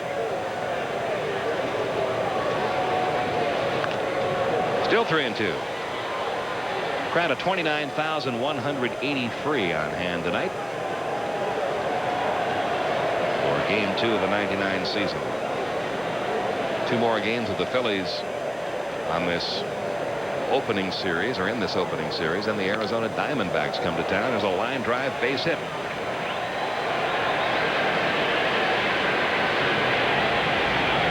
Winds up being a 2-base hit off the bat of Alex Arias, who was on the pinch hit for the pitcher.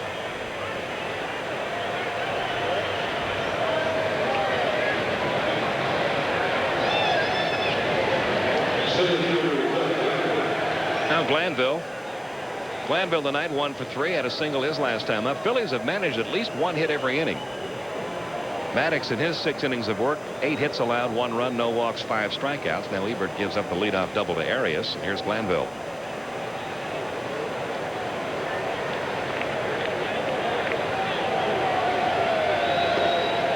You can give up a few more hits if you don't pitch behind in the count and you don't walk a lot of people. And Eddie Perez out to try to settle Darren Ebert down a little bit. You mentioned this is only his, what, 6th relief appearances since he's been in pro ball. And there is a difference in preparation. There's a difference in how you have to think and how you get ready. As a starting pitcher, you have 4 days to really plan a program that gets you ready to throw that first pitch. As a reliever, you got to be ready to jump start your engine. That first time that phone rings in the bullpen, and it's different. It is really different. Ball 2. 2-0 on Glanville. Interesting to watch how some personalities are better equipped to be. You need to be a little bit loosey-goosey to be a reliever. Starter, you need a CPA attitude. I've got 4 days to add up these columns before I have to turn them in. Somebody threw a baseball down onto the field, which is retrieved by Gerald Williams, and Ebert will go back to work here.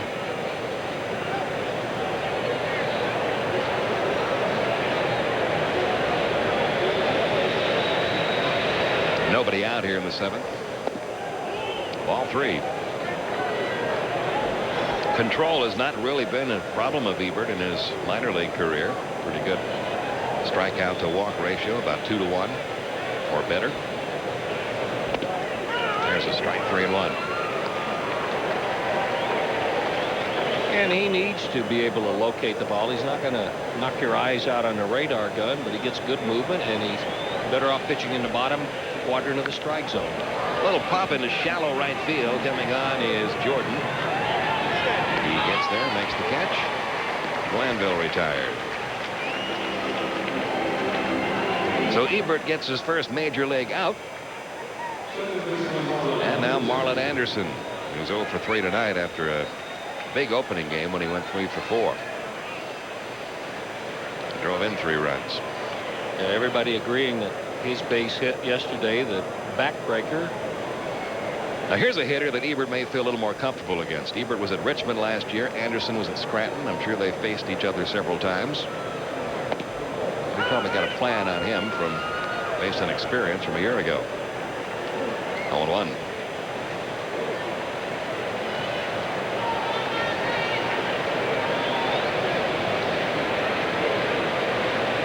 And that's what you find out, don't you, when you come up to the major leagues. All of a sudden, here's a guy that you faced 1 or maybe 2 or 3 years in your career in the minor leagues, and all of a sudden it dawns on you, hey, these are the same guys that I faced when I was a little younger. And you can rely on the reports from those gentlemen as much as you want to, but getting to know them and getting that in your mind, that thought is, hey, these are the same guys. The unsung, one of the groups of unsung heroes in baseball, I guess in all sports, are the scouts. Here's the 1-2. Roll fouled on the right side. Still a ball and 2 strikes. Don't you like just sitting around with the scouts and listening? Love it. Just listening to their stories. Because in almost every case, these scouts that you see at the major league games have a background that is not just watching major league games. They've been free agent scouts, they've been college scouts, they've gone out and watched minor league games, and they've got all kinds of stories about players they've signed, players they've seen, players who are legends now who they saw at a very young age. And the only problem is trying to figure out whether or not to believe what they tell you. You know what I love to hear? I love to hear them when you find two who differ Who disagree. on a player. Oh, yeah. Nah, I got no chance. Oh, he's going to be a great. Nah, no chance. Off the bag. That's a fair ball and off the glove of Brian Hunter, and that's going to get a run in. Arias will come around to score, and down to second goes Anderson. That makes it 11-2. If that ball doesn't hit the bag, Hunter might have made another great play. He got a glove on it even as it did hit the bag. He was in position to make the play. Fastball in, but not far enough in. And Hunter is there, and you're right. He would have made the play, but when it skipped off the top of the bag, went back toward Brian Hunter, up over his shoulders. A little bit of bad luck there for Darren Ebert. So Anderson drives in his 4th run of this series, and here's Scott Rowland, a double and 3 at-bats for him. Taking ball. I heard 2 scouts. This is several years ago when the Braves were still in West Palm Beach for spring training. 2 scouts in the little lunchroom there before a game talking about a player, and they did get into a pretty good verbal argument. Nothing that was going to come to blows or anything, but they were talking about a player and how tall he was. And one of the scouts, and I know I'll give you both names afterwards. I don't want to embarrass him in case one of them might be watching tonight, but one of them said he's at least 6'4". The other scout said he's no more than 6'3.5". Definitive.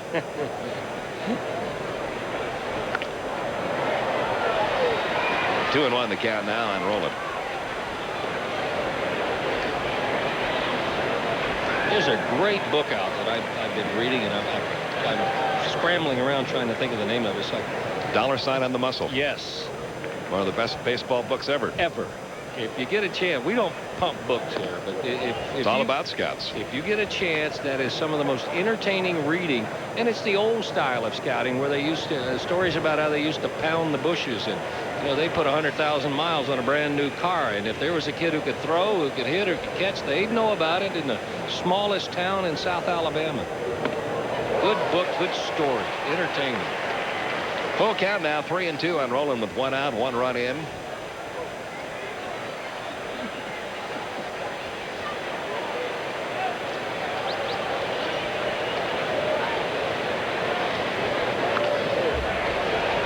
It is still full. That's something I would like to see the Veterans Committee, the Hall of Fame, consider a little more Absolutely. Closely. There should be a place there when you go through all the categories, when you think of everybody else. There should be a spot there for all the great scouts, and they shouldn't have to wait so long and work so hard to get there. Down the left field line foul. It is still 3-2 on Rowland.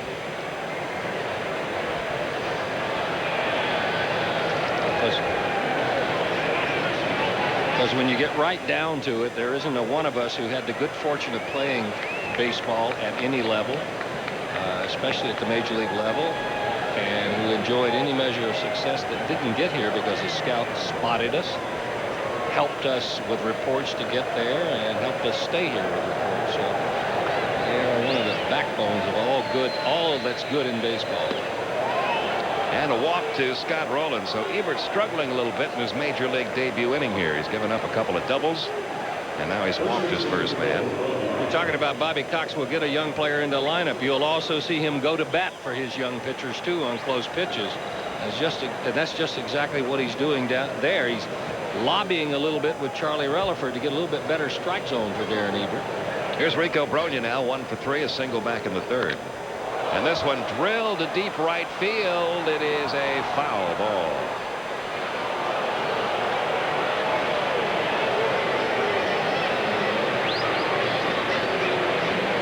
Good trip to the mound by Eddie Perez right here, because Ebert, it looks like after the double to Anderson, he's just grabbing and going now.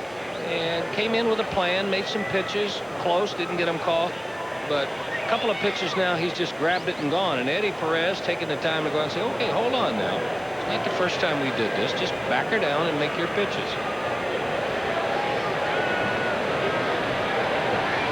Here's the 0-1. Nice.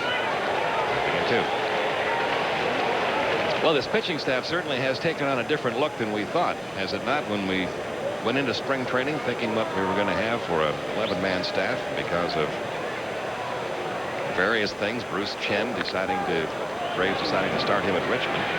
There's a 6-4-3 twin killing, and Ebert's out of the inning.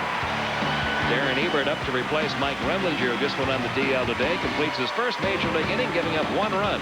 7th inning stretch time here at Turner Field.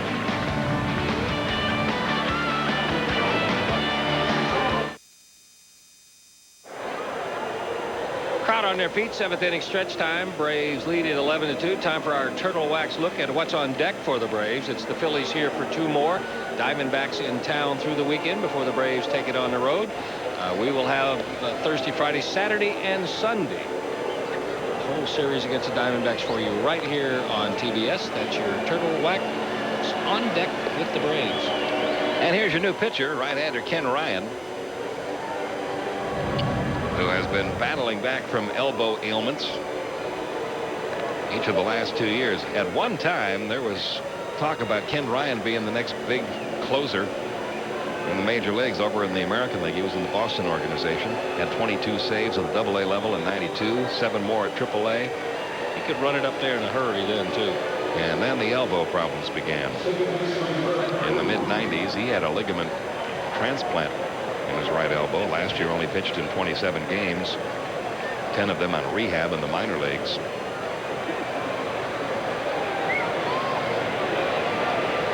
He is now 30 years old. We're talking about 92, 93 when he was really thought to be potentially a great closer. Really threw hard then. Brett Boone 0 for 1 with 3 walks tonight. Still looking for his first hit of the season. He's 0 for 5, celebrating his 30th birthday tonight.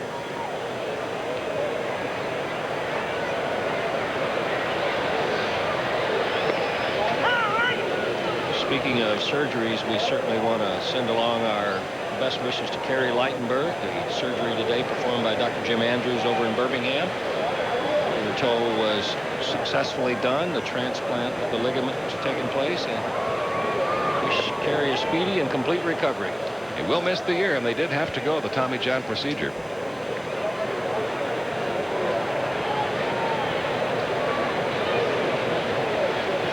We were just talking a moment ago about the different look at his pitching staff from what we thought it was going to be at the outset of spring training. You were looking at Kerry Lightenberg as being the probable closer. He is out for the year.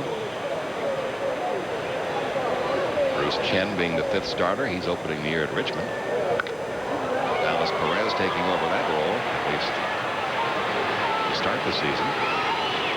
How did Dallas Perez do in his camp game that he pitched in? Outstanding. Scoreless 6 innings, I believe it was. And then you had the veteran Mike Remlinger being kind of looked at as a middle and long man in the Braves bullpen. He goes down with a muscle pull, so Darren Ebert gets the call.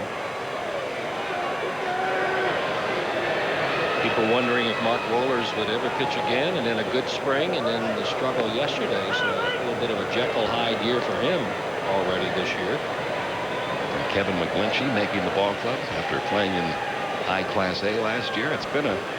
It's a different looking bullpen, a different looking pitching staff than what anybody anticipated. Here's the 0-1. Left center field off the bat of Chipper Jones. That's going to drop in for a base hit. 3 hits tonight for Chipper. 3 for 5. 15 hits tonight for Atlanta. And here's Brian Jordan, a walk, a single, his 2nd homer of the year, and a fly to center. 11-2 Atlanta.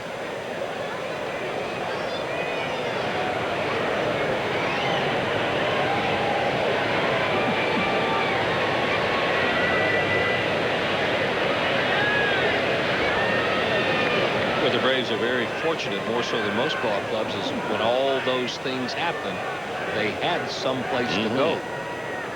A lot of ball clubs don't have that luxury. I don't know, it's a luxury. You don't have that good fortune.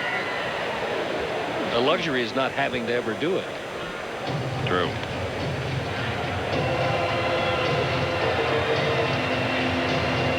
Do the Phillies always sign 6'5" pitchers? Seems like they do. Remember going back to Larry Christensen and Steve Carlton. They always seemed like they were the people that the football teams cut from tight end. They made them in the pitchers. Remember Ken Spradlin?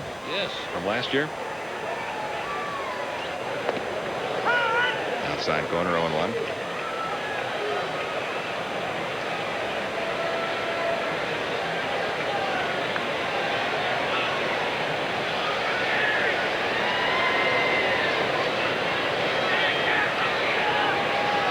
Here's the 0-1. Jordan takes that one low.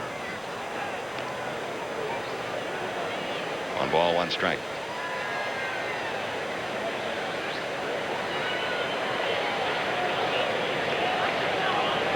Get used to seeing that look on the front of Brian Jordan's uniform. That's the way he plays. There'll be some busy clubhouse kids washing his uniform this year. It is now 2-1.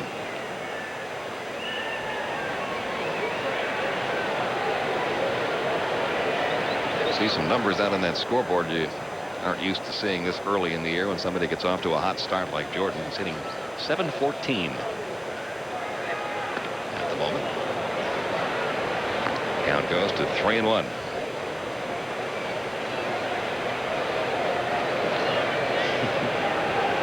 Had a chuckle when I saw the stat sheet today from the National League listing the league leaders after 1 game for everybody. And you better get a copy of this to keep. Darryl Kyle had a perfect 2-for-2 night in his opening game against San Diego. He also, I believe, had a sacrifice in that game. So he had enough at-bats, enough plate appearances to qualify after 1 game, and he's listed as the National League batting leader, hitting 1,000. Doesn't happen very often.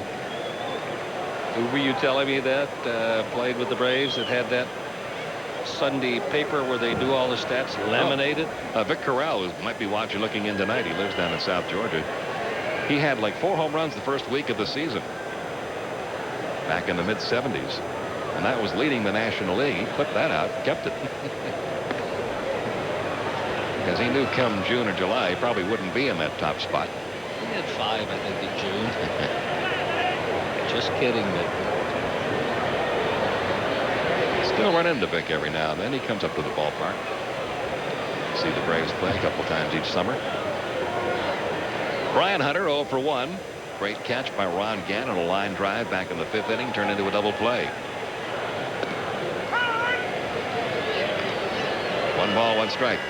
Ken Ryan, a lot different pitcher now than he used to be. He used to just rear back and fire. A bit of an unusual delivery. He's throwing some breaking balls that he's left inside the right-handers. Still get his fastball at about 90. Which is where the stadium radar gun was registering Greg Maddux tonight. I think he used to be 96, 98 up in that range. One of those fastballs, and you hear it, it's said about a number of pitchers that seem to find another gear right as it left the grass out in front of home plate. 2-1.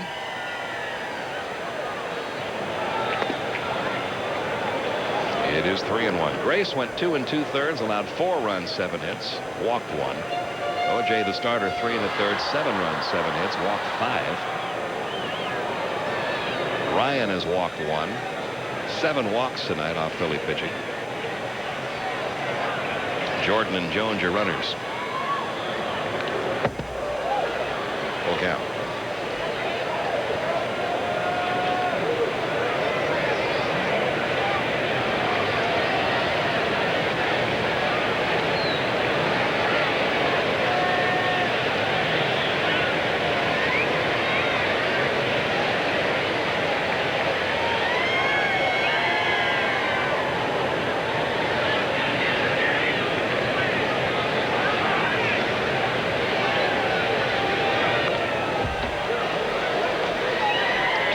Something if this game ends with Brian Jordan, who walked his last time up, still hitting .714. Very appropriate number for the week you're about to celebrate a very historic home run. Thursday night, 25th anniversary of Hank Aaron's 750. 15th. Have that ceremony for you. Deep to left center off the bat of Brian Hunter. Back goes Ron Gant on the warning track, makes the catch. Well, Hunter's hit the ball hard both times up. Nothing to show for it. Gant's run him down both times. Brian Hunter, if you watch a guy take his practice swings at the plate, sometimes he'll show you where he likes the ball. Brian Hunter's practice swings all go from high to low. That would lead you to think that he's a low ball hitter. Look where that is, right at the knees and driven to the wall. That'll bring up Andrew Jones, who's 2 out of 4 tonight. A single, a double. He has scored a couple of runs.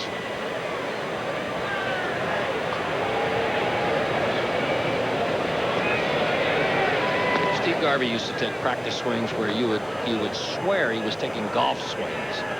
Then all of a sudden you get 2 strikes on him late in the ball game. Somebody would drop a slider about shoe top high and he would rifle it to right center field. The same practice swing he'd been taking all night. 2-0 the count now on Andrew. You know, I've heard you talk about that before, and I wonder how many pitchers pay attention to that. I bet you Greg Maddux does. I bet he does too. And even though he struggles tonight, I bet you Chad O.J. does. O.J. has that same reputation for really studying hitters and hitters' tendencies. He just was unable to locate his pitches where he wanted to tonight. Sometimes that's why you're really fortunate if you're a young pitcher. We were talking about it before. When you have a thinking pitcher on the staff, and you do yourself a favor by sticking close to it. Ryan fields this one and throws out Andrew. So a scoreless 7th inning for Ken Ryan. Still 11-2 Atlanta.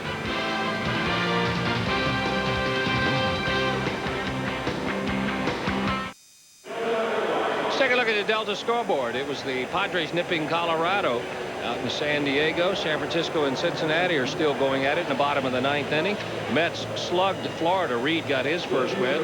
Montreal loses to Pittsburgh. Schmidt gets that one. He's 1-0. Houston, a couple of home runs. Everett and Hidalgo go back-to-back for the lead there. Over in the American League, Toronto by 1 over Minnesota. Detroit gave up 2 to Texas in the first. That's all the scoring there. And Chicago at Seattle just underway. Ron Gant, a base hit to left field. Everything else taking place a little bit later in the American League. Log on to CNN-SI for the latest scores and news. And for news from around the diamond, that's CNNSI.com, because it's the ultimate address for sports.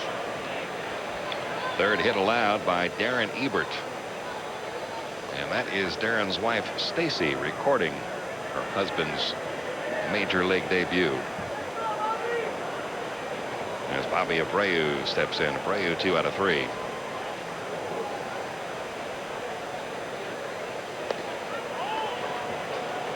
One ball, no strikes. Always an exciting moment for a young player getting to the big league, especially after you've been in the minor leagues for 5 years. And we're expecting to start the year there this year.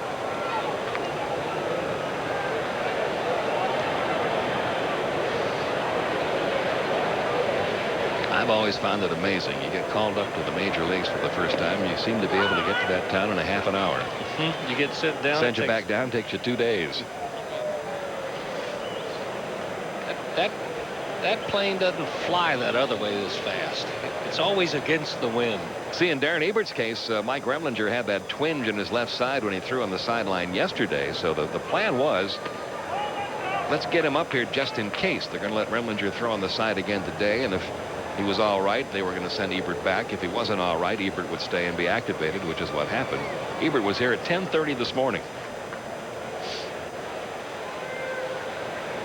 There's a 7 o'clock flight, I think, out of Orlando. He makes the play, looks towards second, takes the shear out at first. 1 gone.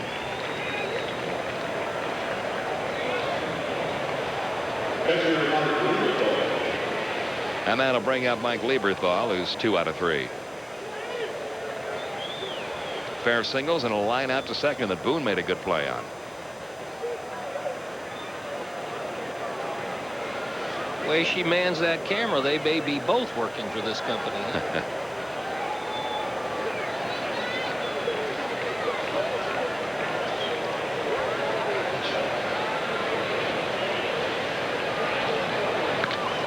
Sharply hit, just out of the reach of Chipper Jones into left field. Ron Gant will stop at 3rd, and Lieberthal is just on fire. 5 hits in his first 2 games of the regular season.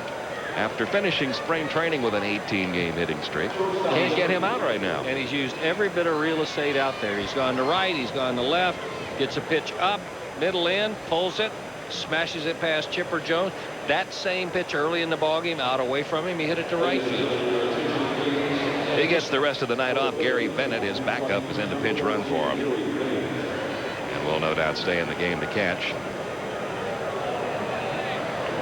And even though they're getting drubbed tonight by an 11-2 score, they do have 12 hits in the game, and Lieberthal has 3 of them.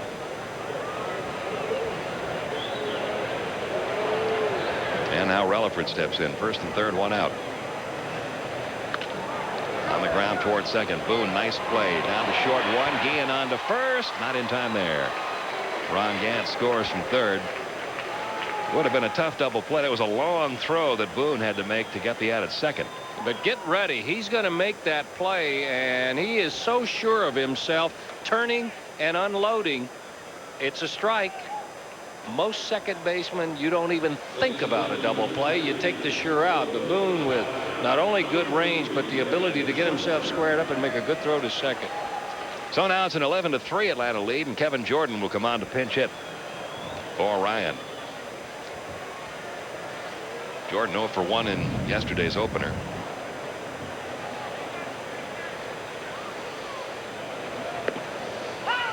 Takes a strike.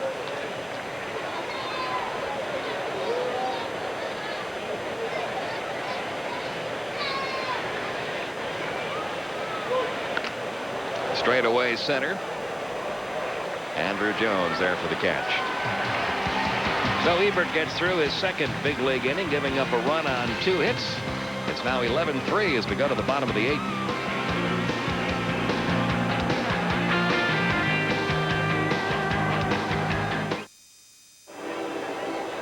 This has been all Braves since the 4th inning. It's 11-3 as we head to the bottom of the 8th. I want to remind you that the Braves clubhouse stores at CNN Center and North Point Mall are your official source for Braves merchandise. They have the largest selection of Braves merchandise anywhere, including merchandise commemorating a big event this week, the 25th anniversary of Hank Aaron's 715th home run. So you owe it to yourself to drop by your official source for Braves merchandise, the Braves clubhouse stores at CNN Center right here in Atlanta, or at North Point Mall up in Alpharetta.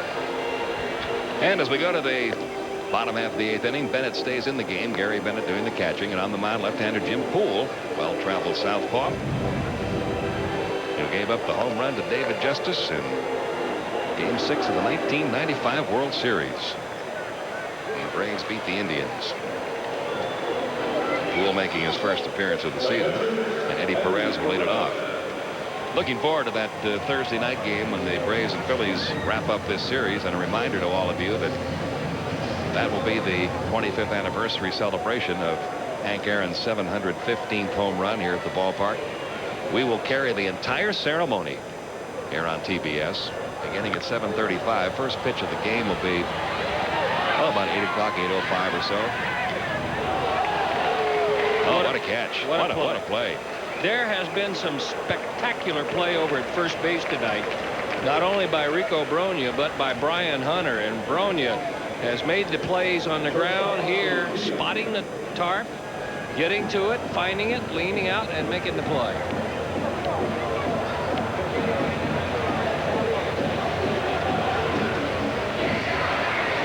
Hard to believe if you hit a ball over there and it's going to be caught. Here's Ozzie Guillen. But that should be a lot of fun Thursday night.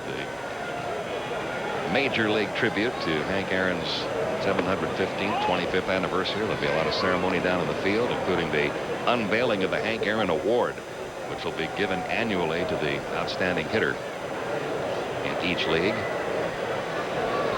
You can see the whole thing here on TBS. Into right field toward that corner off the bat of Ozzie Guillen. That's going to one-hop the wall out there. Guillen on his way to second. And he'll pull in with a stand-up double. And that is hit number 16 off Phillies pitching by the Braves tonight.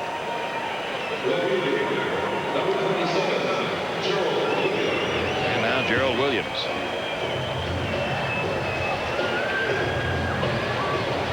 First at bat for him tonight. 1 for 1, a pinch hit single in the game yesterday in the opener.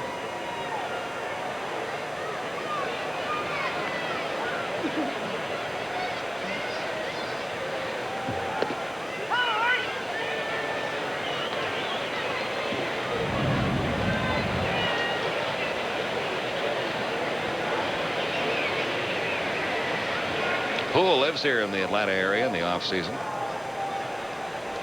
Graduate of Georgia Tech as an electrical engineering degree. First came up with the Dodgers, then Texas, then Baltimore, then Cleveland, then San Francisco, then back to Cleveland. Did a good job for Cleveland back in '96 before going to San Francisco. He and Kevin Brown were teammates at Georgia Tech when Jim pitched there.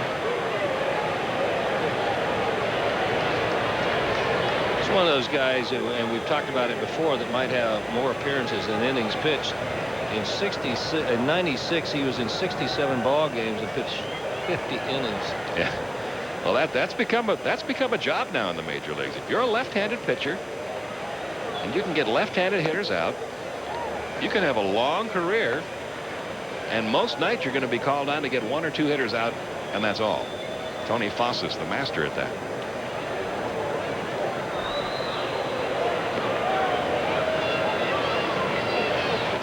Two into left field. That's going to fall for a base hit. Ozzie Guillen will be held at third.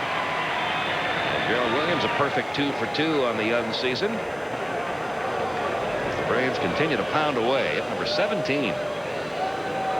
Had a pretty good idea. He was familiar with Poole, having seen him in their stays in the American League. Pretty good idea. He was going to get the breaking ball. If a guy's looking for a pitch, even if it's a pretty good one, you got to locate it perfectly. That one was down. He was still able to get it. Well, I hope the Eberts get the camera out again, because here's Darren's first major league at bat. First and third and 1 out. Hey, almost. Well, he's not bashful. 0-1.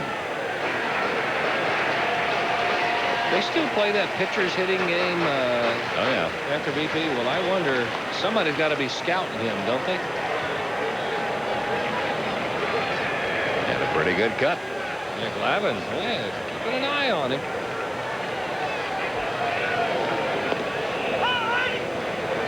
Hey, Darren Ebert's first game in the major leagues, and he witnessed a Greg Maddux home run earlier. But he's down on the count here now, 0-2. Might want to choke up a little on this one. And that takes care of Darren Ebert's first major league at bat. That's okay. It's the first game in the major leagues. A lot of guys have done that first time up.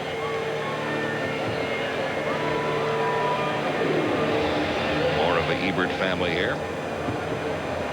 Brian Jordan says, "It's okay, kid. That happened to me once." And now Brett Boone 0 for 2 with 3 walks. First and third, 2 outs.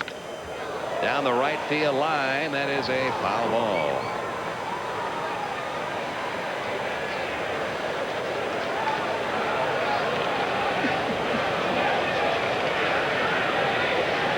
A lot of the fans, this game has run a little late tonight. A lot of the fans are headed for home with the Braves up by such a large margin.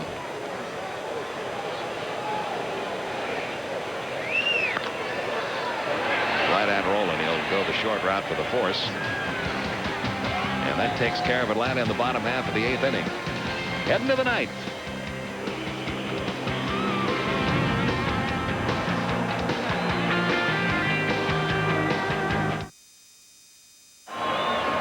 Three more outs to put this one in the win column for the Braves. 11-3 is the score as we head to the 9th inning. Recap of what's taken place tonight. Some of the events. Greg Maddux, a milestone start. Well, the Braves, a big 4th inning. First time they've done that in a couple of years. In that inning, Greg Maddux contributed 2 hits and 3 RBIs. And a newcomer to the Braves roster making his major league debut. 17 hits for the Braves and an 8-run lead. And Darren Ebert will try to get out the last 3. And you know, there's something else at stake for Darren right here. It's very unusual to see a lopsided game like this have a save involved. But if you pitch 3 innings and protect the lead, you can record a save. So Darren Ebert, who has never done that in the minor leagues, he's always been a starting pitcher down there, chance to save this one for Greg Maddux. And no matter what you do the rest of your career, if you can say that in your major league debut you saved a game for Greg Maddux, they can never take that away from you. Maddux goes to make his speech in Cooperstown. You can say, yeah, he's part of that. 2-1 on Glanville. We've got Dave Doster in the on-deck circle now, so both teams using their bench liberally late in this game. Glanville 1 for 4. And the count 3-1.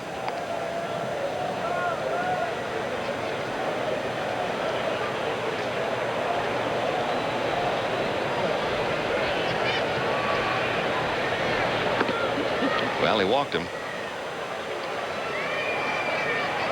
The leadoff matter has gotten on all 3 innings that Ebert has worked. Gave up a double to Arias to open the 7th, a single to Gant to open the 8th, and now a walk. Also means the Phillies have had at least one base runner in every inning tonight. They have 12 hits. There have been 2 walks in the game. And now Doster up to pinch hit for Anderson. Doster was the last guy to make the Phillies club. Been in AAA the last 3 years. Again, someone who Ebert may have faced before. Last year at Scranton, 276.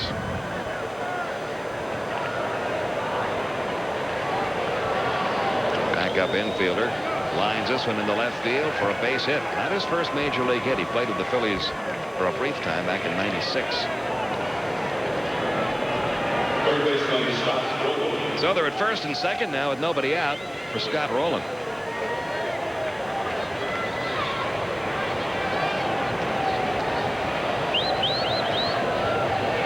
Ebert has allowed 5 hits.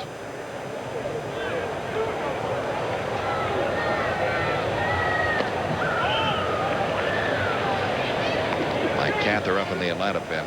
Just in case.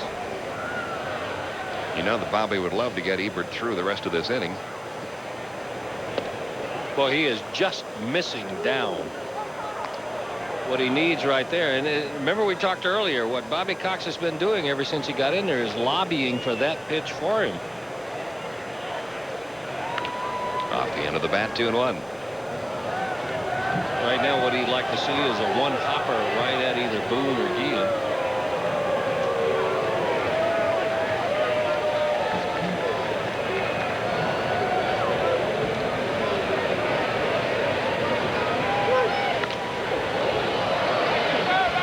Shallow right. Yep, nothing wrong with that. Brett Boone back, infield fly roll in effect as Rollins retired. And that'll bring up Rico Brun. You just missed a home run and a foul ball his last time up, then wound up hitting into a 6-4-3 double play.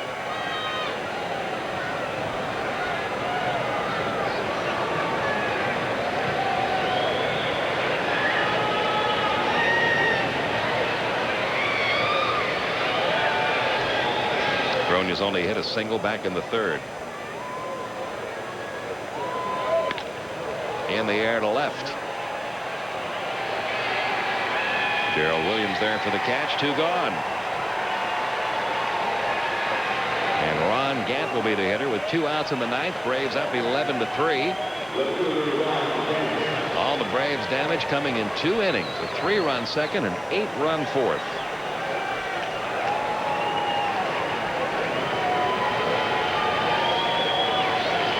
Ebert, 121 games in the minor leagues over 5 years and never recorded a save. Chance to save his first game in the major leagues for Greg Maddux. I was trying to think ever since he came in who he reminds me of in his appearance and his style of pitching. A lot like Jimmy Key. Yeah. Even looks like it. Same motion. 2-0. Darren Ebert, that's a compliment. Jimmy Key can pitch. 3-0.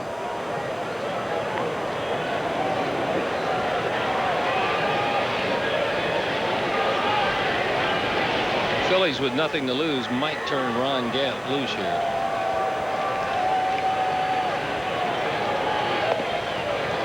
Takes a strike.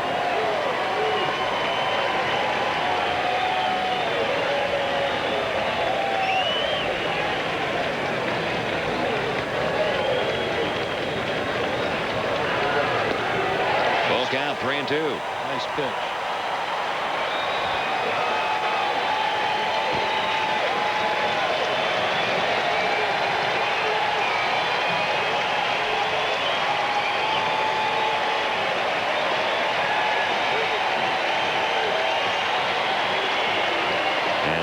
had been called just before Ebert came out of his stretch. Sometimes I think you're better off going ahead and making the pitch. You jam on brakes like that. Runners will take off on this 3-2 pitch to Ron Gant. Strike 3 call. Ebert records the strikeout and the save in his major league debut. A nice night for the youngster. His first save comes. Happy family. His first save comes in a game that saw Greg Maddux as the hero early on. Braves win this one 11-3. Maddux is our AutoZone player of the game. Not only was he dealing with his arm tonight, Greg Maddux is something we've seen him do a lot. Inside fastball to Bronya. A little cutter inside to Gant. Another one on the inside corner, but decided to take matters in his own hand. Boom, home run. First in a few years. Got out of here in a hurry. Same inning. Liner up the middle. 3 RBIs.